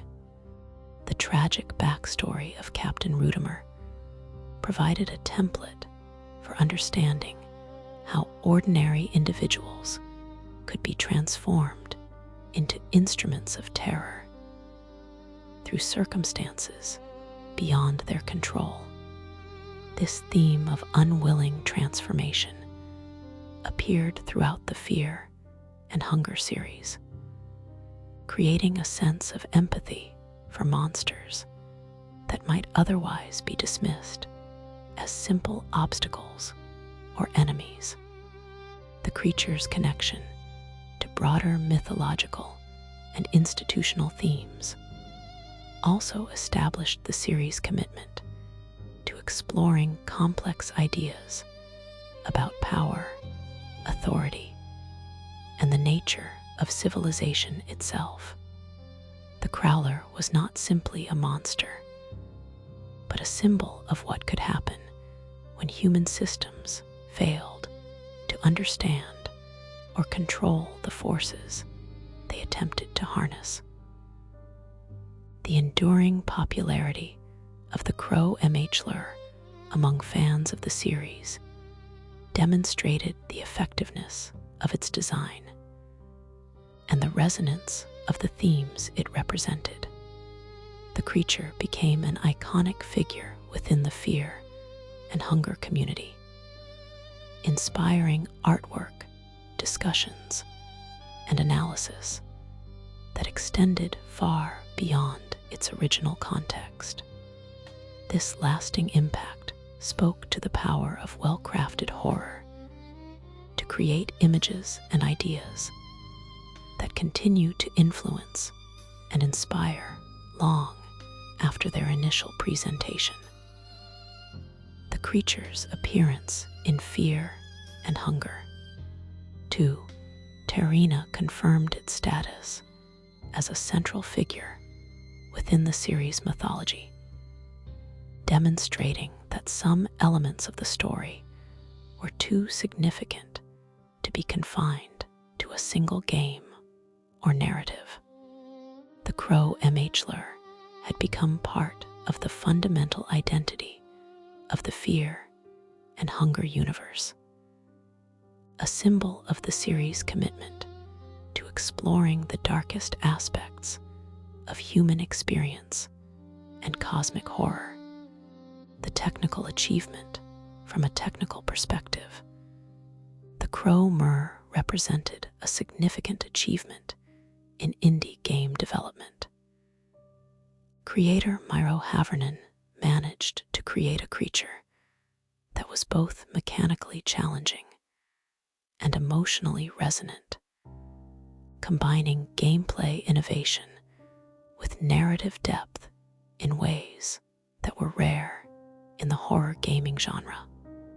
The creature's AI behavior was sophisticated for an independent production, demonstrating complex patterns of stalking and pursuit that created genuine tension and unpredictability. The Crow Mauler's ability to appear at different locations and times, always announced by its distinctive sound, effect, and message, required careful programming to ensure that encounters felt both surprising and fair. The visual design of the creature was equally impressive, combining disturbing body horror elements with iconic imagery that made the monster instantly recognizable and memorable.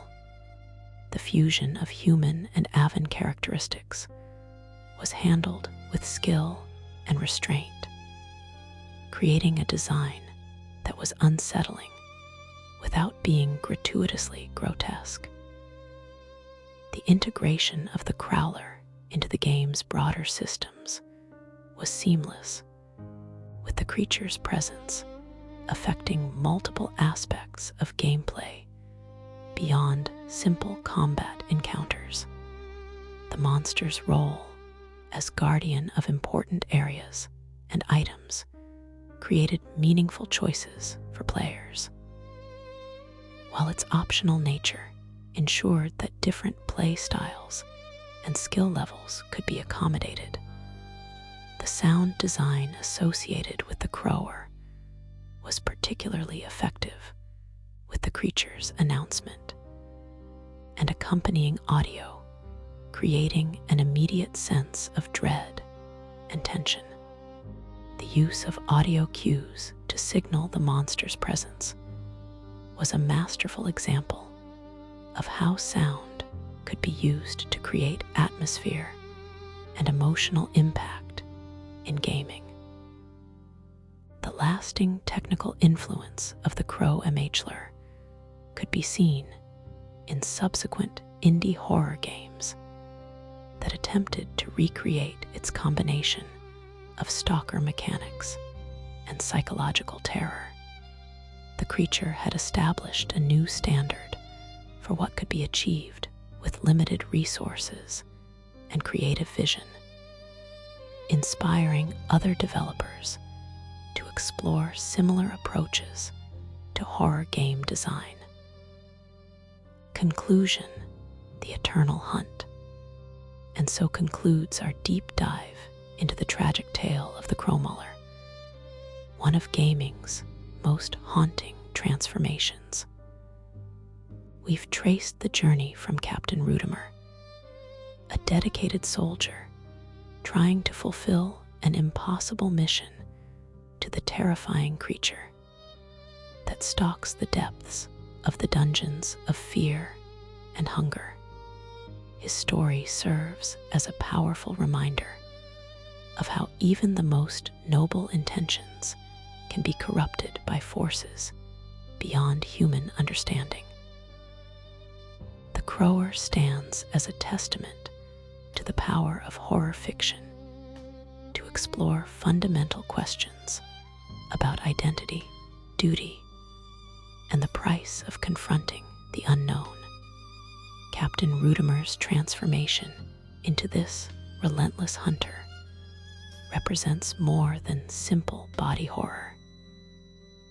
It's a meditation on what happens when the systems we trust to protect us fail, when authority becomes corrupted, and when the very act of trying to do good leads to unimaginable consequences. The creature's persistence across centuries, its immortal nature, and its unwavering dedication to a mission that can never truly be completed speaks to themes of eternal punishment and the cyclical nature of violence. The Crow Mauler embodies the fear that some mistakes can never be undone, some transformations can never be reversed, and some hunts can never end.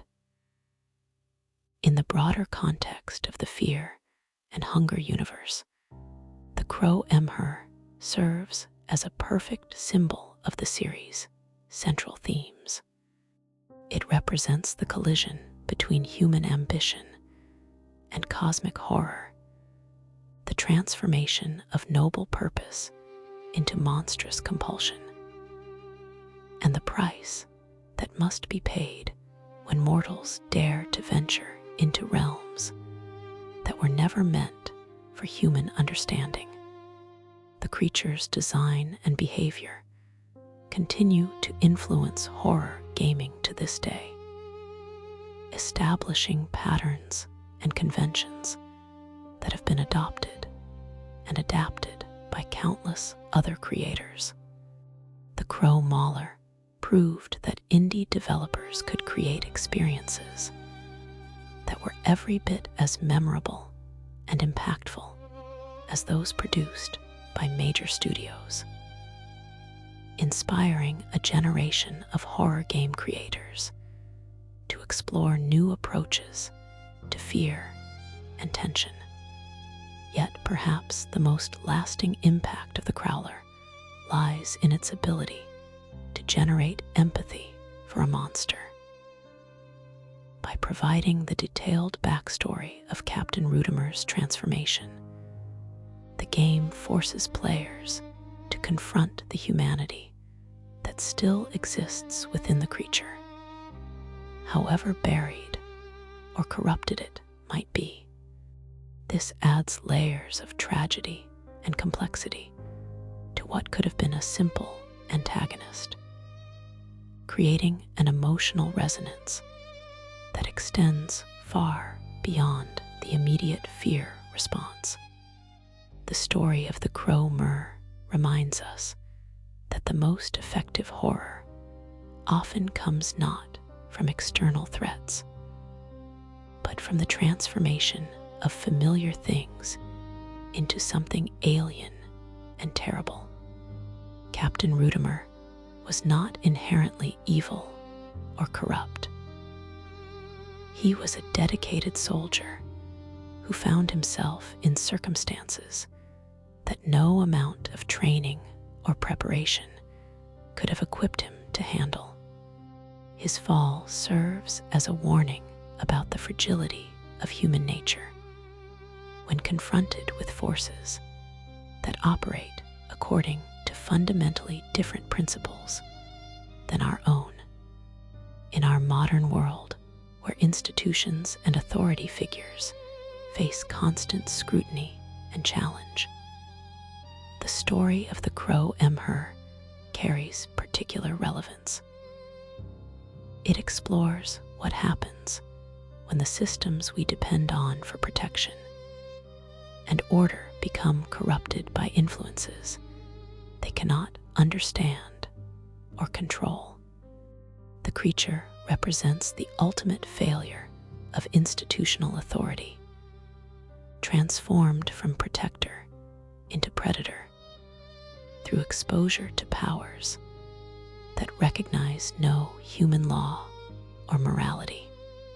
The immortal nature of the Crowler also speaks to contemporary fears about the persistence of trauma and the inescapable nature of certain consequences.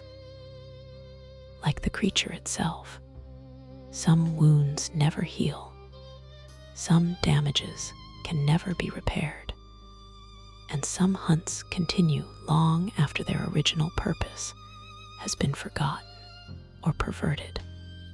The monster stalks through eternity, carrying out a mission that no longer serves any recognizable good, but which cannot be abandoned or completed. The cultural impact and fan reception. The Crow Mauler's impact on gaming culture has been profound and lasting, establishing the creature as one of the most recognizable and feared antagonists in indie horror gaming. The monster's distinctive appearance, memorable sound design, and relentless behavior have made it a favorite subject for fan art, analysis, and discussion within the fear and hunger community and beyond. The creature's influence can be seen in the numerous attempts by other developers to recreate its unique combination of stalker mechanics and psychological horror. The Crow Mauler established a template for how to create tension through the constant threat of pursuit, demonstrating that the fear of an encounter could be just as effective as the encounter itself. This approach has been adopted and adapted by countless other horror games, though few have managed to capture the same perfect balance of mechanical challenge and emotional impact. Fan communities have embraced the Crow Mauler as a symbol of the Fear and Hunger series' commitment to exploring uncomfortable themes and challenging player expectations. The creature's tragic backstory has inspired extensive analysis and discussion about the nature of transformation, corruption, and the price of contact with cosmic horror. Academic discussions of the character often focus on its role as a representation of institutional failure and the corruption of authority. The monster's appearance in Fear and Hunger 2, Terina, was met with excitement and anticipation from fans who had hoped to see the creature return in some form. The brief encounter with Asar provided just enough information to confirm the Crow Mauler's continued existence, while leaving many questions unanswered, generating ongoing speculation about the creature's ultimate fate and significance within the series' larger mythology. The Crom has also found recognition outside the immediate Fear and Hunger community, appearing in discussions of effective horror game design and character development. The creature is often cited as an example of how indie developers can create memorable and impactful experiences with limited resources, proving that creativity and vision can be more important than budget and technical sophistication. Cosplay and fan art featuring the Crow Mauler have become increasingly common at gaming conventions and online communities, with artists drawn to the creature's distinctive design and the challenge of recreating its horrifying appearance. These creative interpretations often explore different aspects of the character, from its human origins to its monstrous present, adding new layers of meaning and interpretation to the original concept.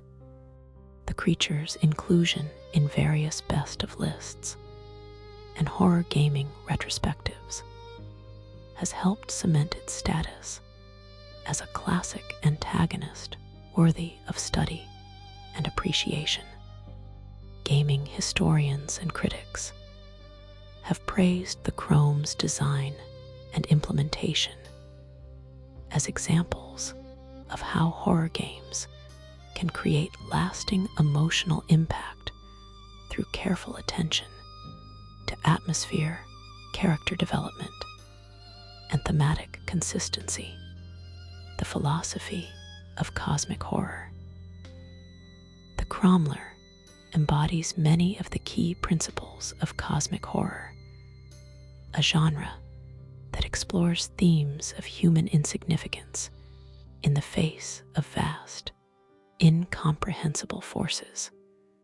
The creature represents the ultimate expression of H.P. Lovecraft's central insight that the universe is fundamentally alien and hostile to human understanding, populated by entities and powers that exist according to principles that mortal minds cannot safely comprehend. The transformation of Captain Rudimer into the Crow Mauler serves as a perfect example of how contact with cosmic horror typically unfolds in fiction. The process is gradual rather than sudden, psychological, as much as physical and ultimately irreversible. The victim is not simply killed or injured, but is fundamentally altered in ways that make their original identity impossible to recover or restore. The creature's persistence across centuries reflects another key element of cosmic horror, the idea that some forces are eternal and unchanging, operating according to time scales that render human concerns and achievements meaningless. The Crow Mauler will continue its hunt long after every human who currently exists has died and been forgotten, pursuing its mission of purification in an endless cycle that serves purposes no mortal mind can understand. The ancient powers that created the Crom represent the kind of indifferent cosmic entities that are central to Lovecraftian horror. These beings are not evil in any human sense of the term, but are simply so alien that their very existence poses an existential threat to humanity. They operate according to logic that bears no relationship to human needs or desires, making them impossible to negotiate with, appease, or fully comprehend. The corruption that spreads through the dungeons of fear and hunger exemplifies another common theme in cosmic horror. The idea that certain knowledge or experiences can fundamentally alter the nature of reality itself. The dungeons are not simply dangerous because they contain physical threats, but because they expose visitors to influences that can reshape their essential nature in ways that are beyond their control or understanding. The Crow Mauler's role as a guardian of forbidden knowledge and power also reflects the cosmic horror tradition of presenting knowledge itself as dangerous. The creature protects artifacts and areas that contain information or capabilities that could be devastating if accessed by unprepared minds, serving as both obstacle and warning about the price of seeking truth that mortals were never meant to possess. The ultimate futility of resistance against the Crowler speaks to the fatalistic worldview that characterizes much cosmic horror. While the creature can potentially be defeated in individual encounters, its immortal nature and connection to ancient powers mean that any victory is temporary at best. The monster represents forces that are too fundamental and deeply rooted to be permanently overcome through human effort. The mechanics of fear. From a game design perspective, the Crow Mauler represents a masterclass in how to create and maintain tension through mechanical innovation. The creature's ability to appear at unexpected moments transforms every interaction with the game world into a potential source of anxiety, creating a persistent state of unease that affects player decision-making in profound ways. The uncertainty surrounding the Crow Mauler's appearances is crucial to its effectiveness as a horror element. Players cannot predict exactly when or where the creature will manifest, which means they must constantly remain alert to the possibility of an encounter. This psychological pressure creates a form of paranoia that extends beyond the immediate threat posed by the monster itself. The high stakes associated with any encounter with the Crow Mauler force players to carefully consider their actions and prepare for the worst-case scenario. The creature's ability to instantly kill party members or inflict permanent status effects means that every decision carries significant weight, transforming routine activities like resting or exploring into calculated risks. The creature's targeting behavior adds another layer of complexity to the fear mechanics. The Crow Mauler becomes more aggressive and persistent if certain conditions are met, creating a dynamic threat level that responds to player actions. This makes the monster feel more intelligent and purposeful than a simple random encounter, adding psychological depth to the horror experience. The sound design associated with the Crowler is particularly effective at creating immediate emotional responses. The creature's signature announcement and accompanying audio effects trigger an instinctive fear response that bypasses rational thought, creating visceral reactions that reinforce the intellectual understanding of danger.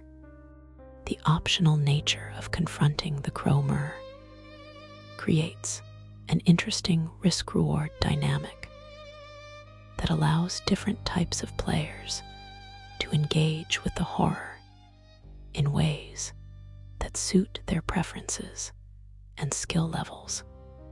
Those who seek challenge and completion can pursue the creature directly, while others can attempt to avoid it entirely.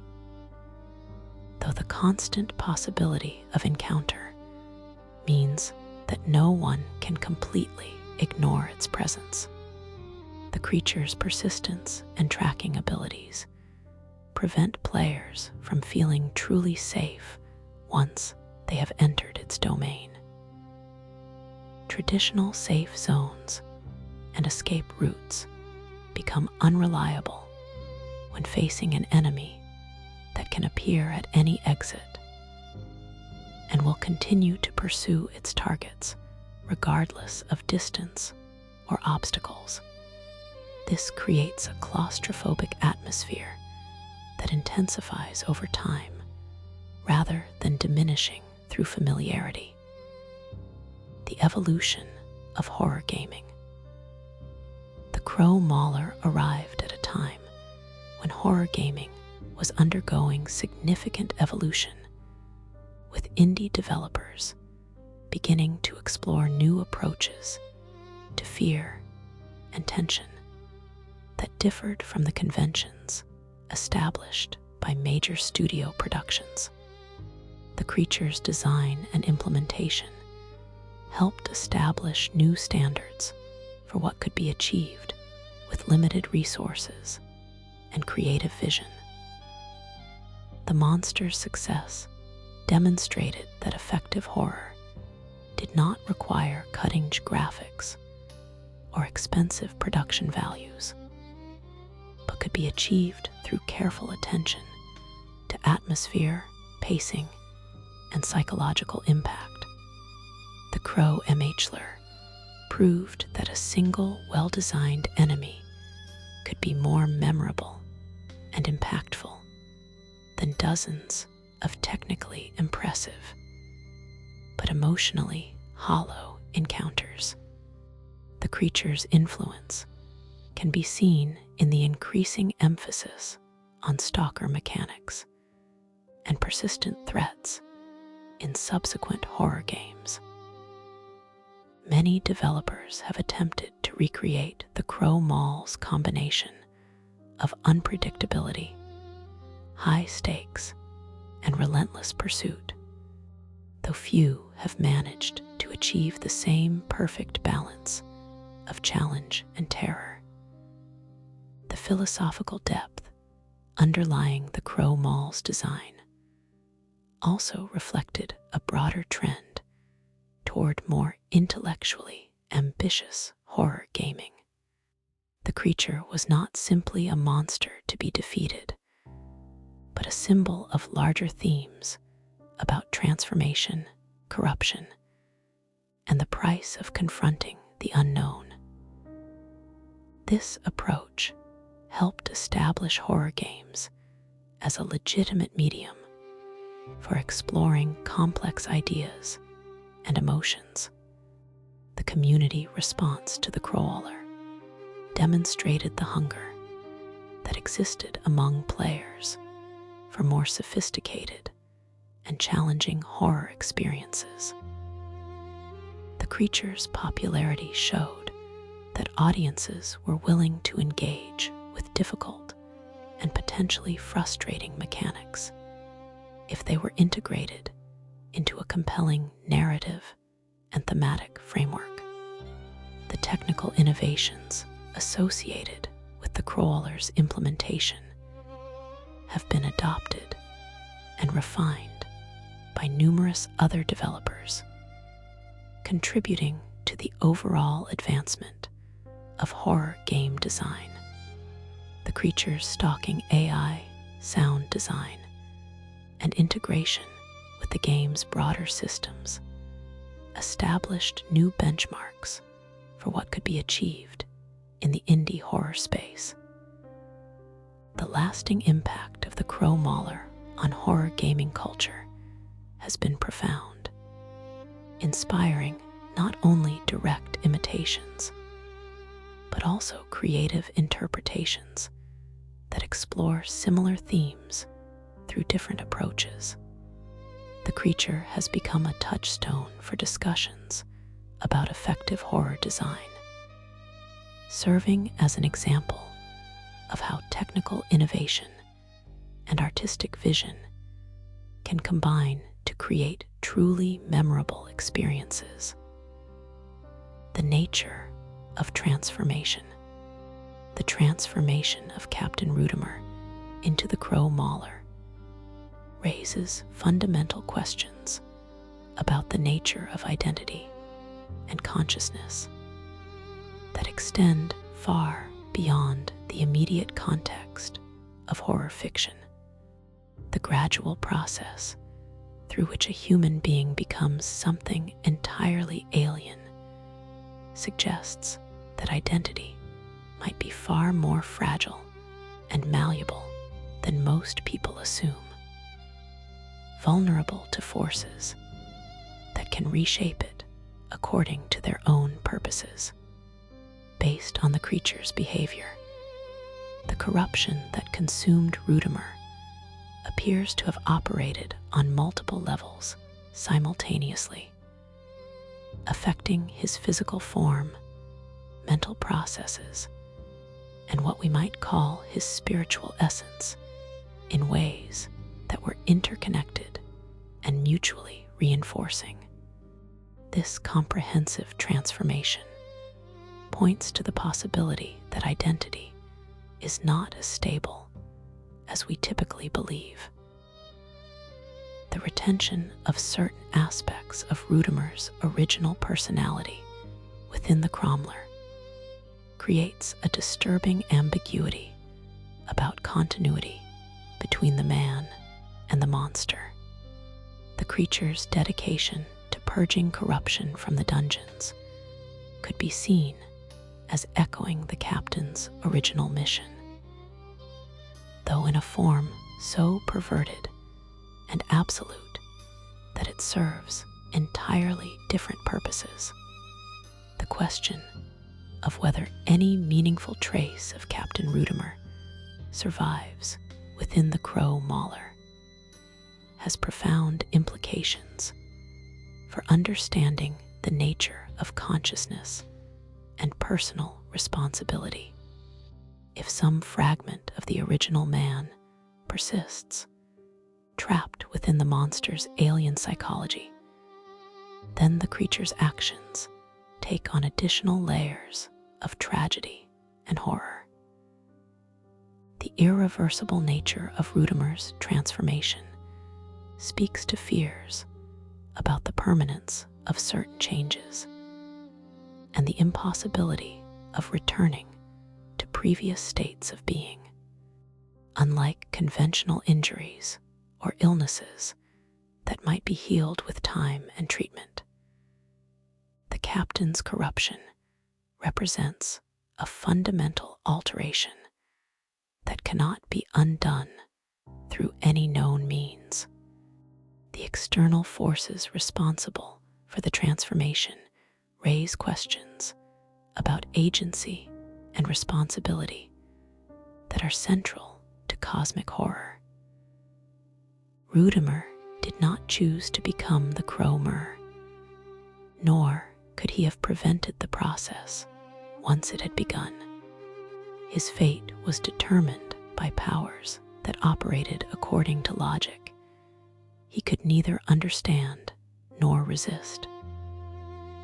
The specific nature of the transformation, with its emphasis on corvid characteristics and weapon-like appendages, suggests that the process was not random, but followed patterns established by the ancient powers responsible for the change.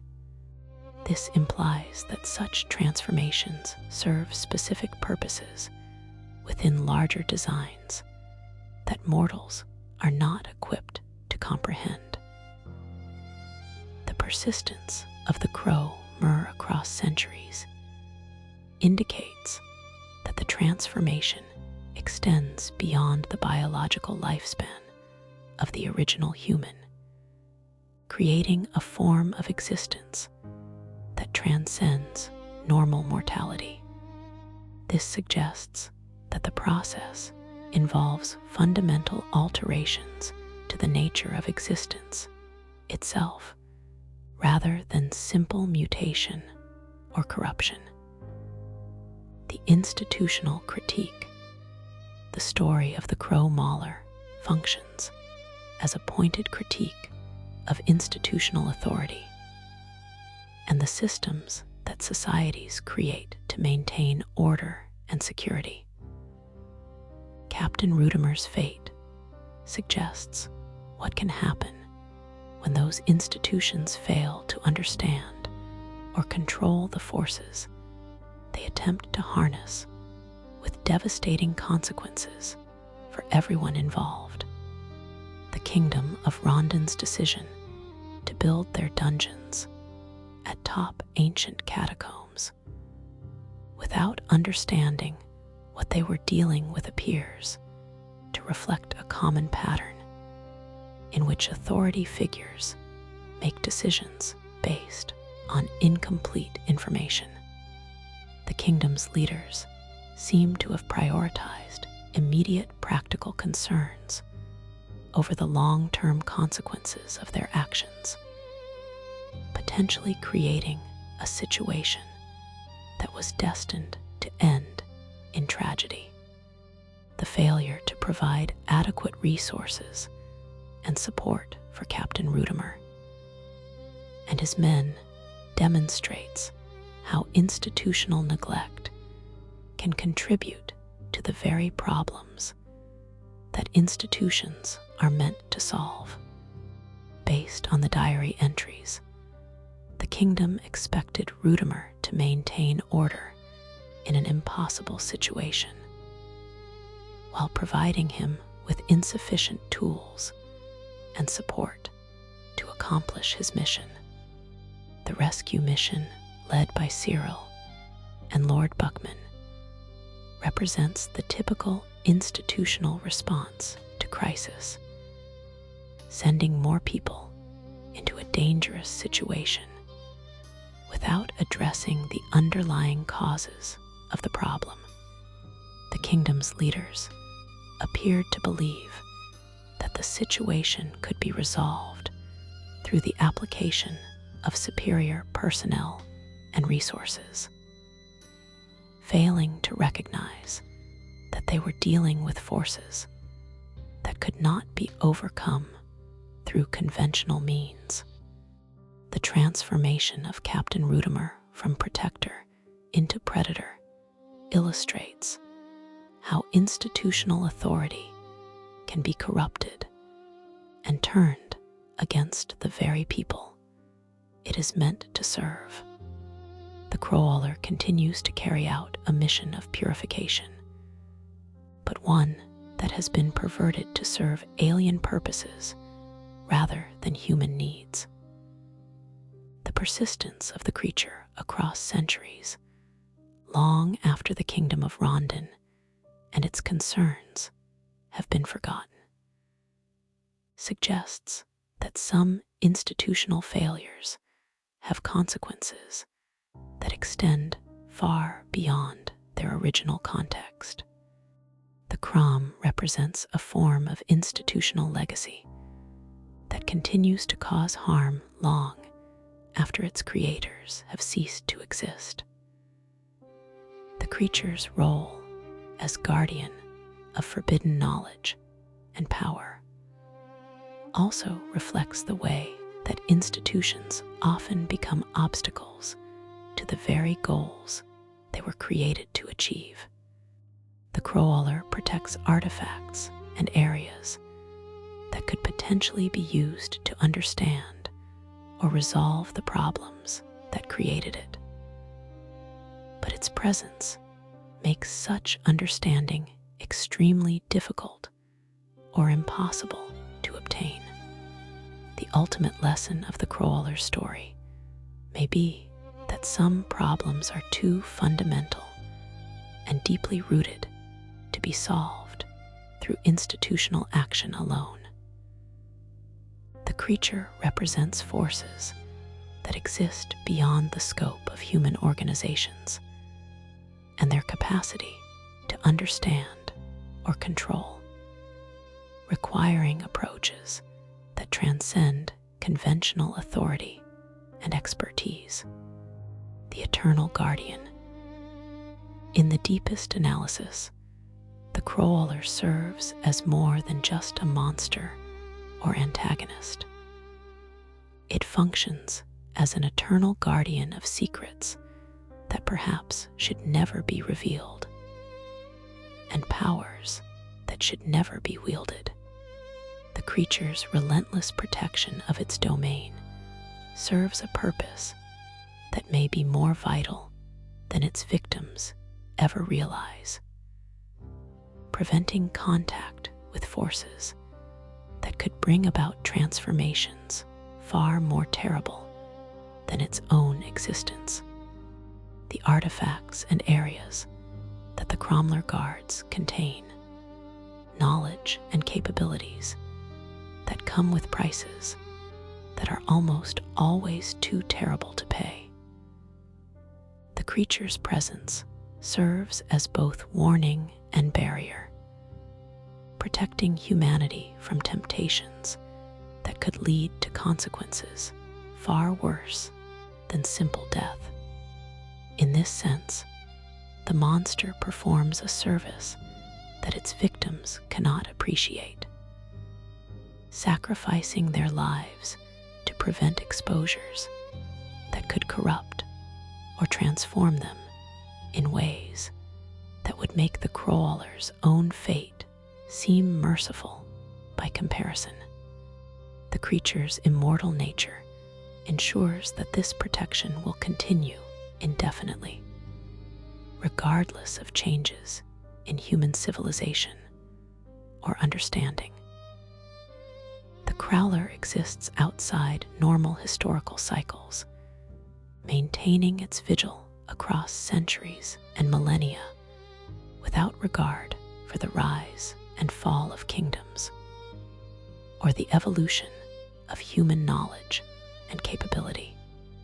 This permanence represents a form of cosmic insurance against humanity's tendency to seek out forbidden knowledge regardless of the consequences. The transformation of Captain Rudimer into this eternal guardian can be viewed as the ultimate sacrifice, the one that was neither chosen nor understood by the man who paid the price.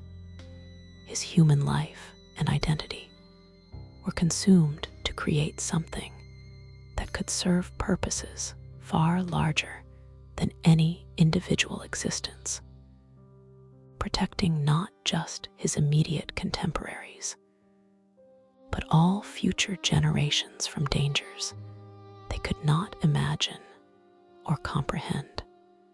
The creature's dedication to its mission of purification, however perverted it may have become, represents a form of cosmic order that operates according to principles beyond human understanding.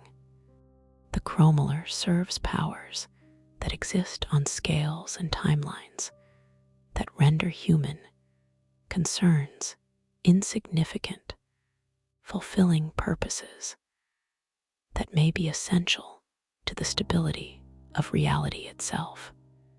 The fear and horror that the creature inspires may be necessary components of its function, serving to deter casual contact with the forces it guards, while ensuring that only the most determined or desperate individuals will persist in their attempts to access forbidden knowledge.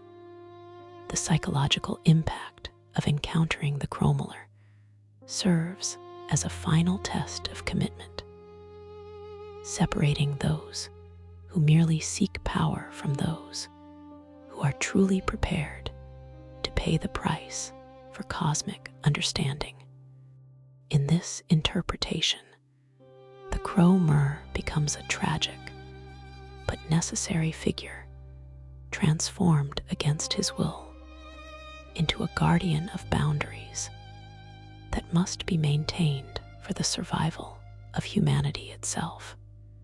The creature's existence represents the price that must sometimes be paid to protect the innocent from their own curiosity and ambition, serving as a permanent reminder that some doors should never be opened and some knowledge should never be sought.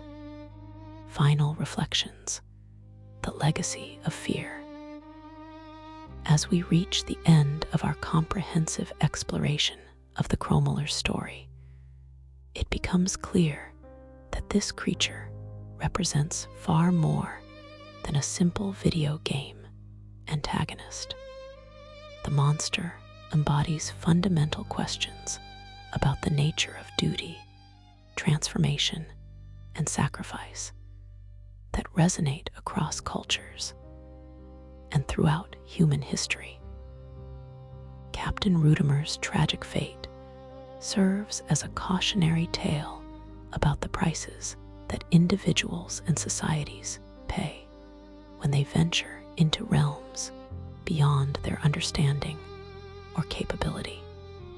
The lasting impact of the Crow Mauler on gaming culture and horror fiction demonstrates the power of well-crafted storytelling to create images and ideas that continue to influence and inspire long after their initial presentation. The creature has become a symbol of how independent creators can achieve artistic and emotional impacts that rival or exceed those of major studio productions, proving that creativity and vision are more important than budget and resources. The philosophical and psychological themes explored through the Crow Mauler story continue to be relevant in our contemporary world, where rapid technological advancement and social change create new forms of uncertainty and transformation. The creature's fate serves as a reminder that progress and power always come with prices, and that some changes once begun cannot be reversed or controlled. The Fear and Hunger series, through characters like the Crow Mauler, has established new standards for how horror media can explore complex themes while creating genuinely frightening and emotionally resonant experiences. The creature's design and implementation have influenced countless other creators, contributing to the evolution of horror as both entertainment and art form. Perhaps most importantly, the story of the Crower reminds us that the most effective horror often emerges from the transformation of familiar things into something alien and terrible. Captain Rudimer was not inherently monstrous, but became so through circumstances beyond his control, creating a form of tragedy that is more disturbing than simple evil, because it could potentially happen to anyone placed in similar circumstances. The creature's immortal persistence ensures that its story will continue to unfold across future installments of the Fear and Hunger series, maintaining its relevance and impact for new generations of players and creators. The Crow Mauler has achieved a form of fictional immortality that parallels its narrative existence, continuing to stalk through the nightmares and imaginations of those who encounter its story. In the end, the Crow Mauler stands as a testament to the power of horror fiction to explore the darkest aspects of existence while creating experiences that are both terrifying and meaningful. The creature represents the perfect fusion of mechanical challenge and narrative depth that defines the best examples of the horror gaming genre, establishing a legacy that will continue to influence and inspire creators for years to come. The transformation of Captain Rudimer into the Crower serves as a final reminder that in the world of fear and hunger, as in our own reality, the greatest horrors often emerge not from external threats, but from the corruption of things we trust and depend upon. the monster that stalks the dungeons was once a protector, transformed by forces beyond his understanding into something that serves very different masters, while carrying out a mission that has been perverted beyond recognition. As the echoes of the Crow Mauler's footsteps fade into the darkness of the dungeons, we are left with questions that have no easy answers and fears that cannot be easily dismissed.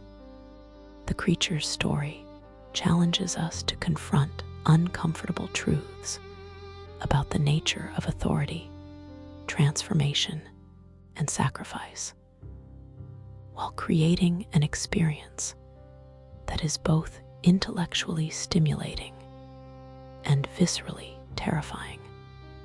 Thank you for joining me on this deep dive into one of horror gaming's most complex and fascinating antagonists.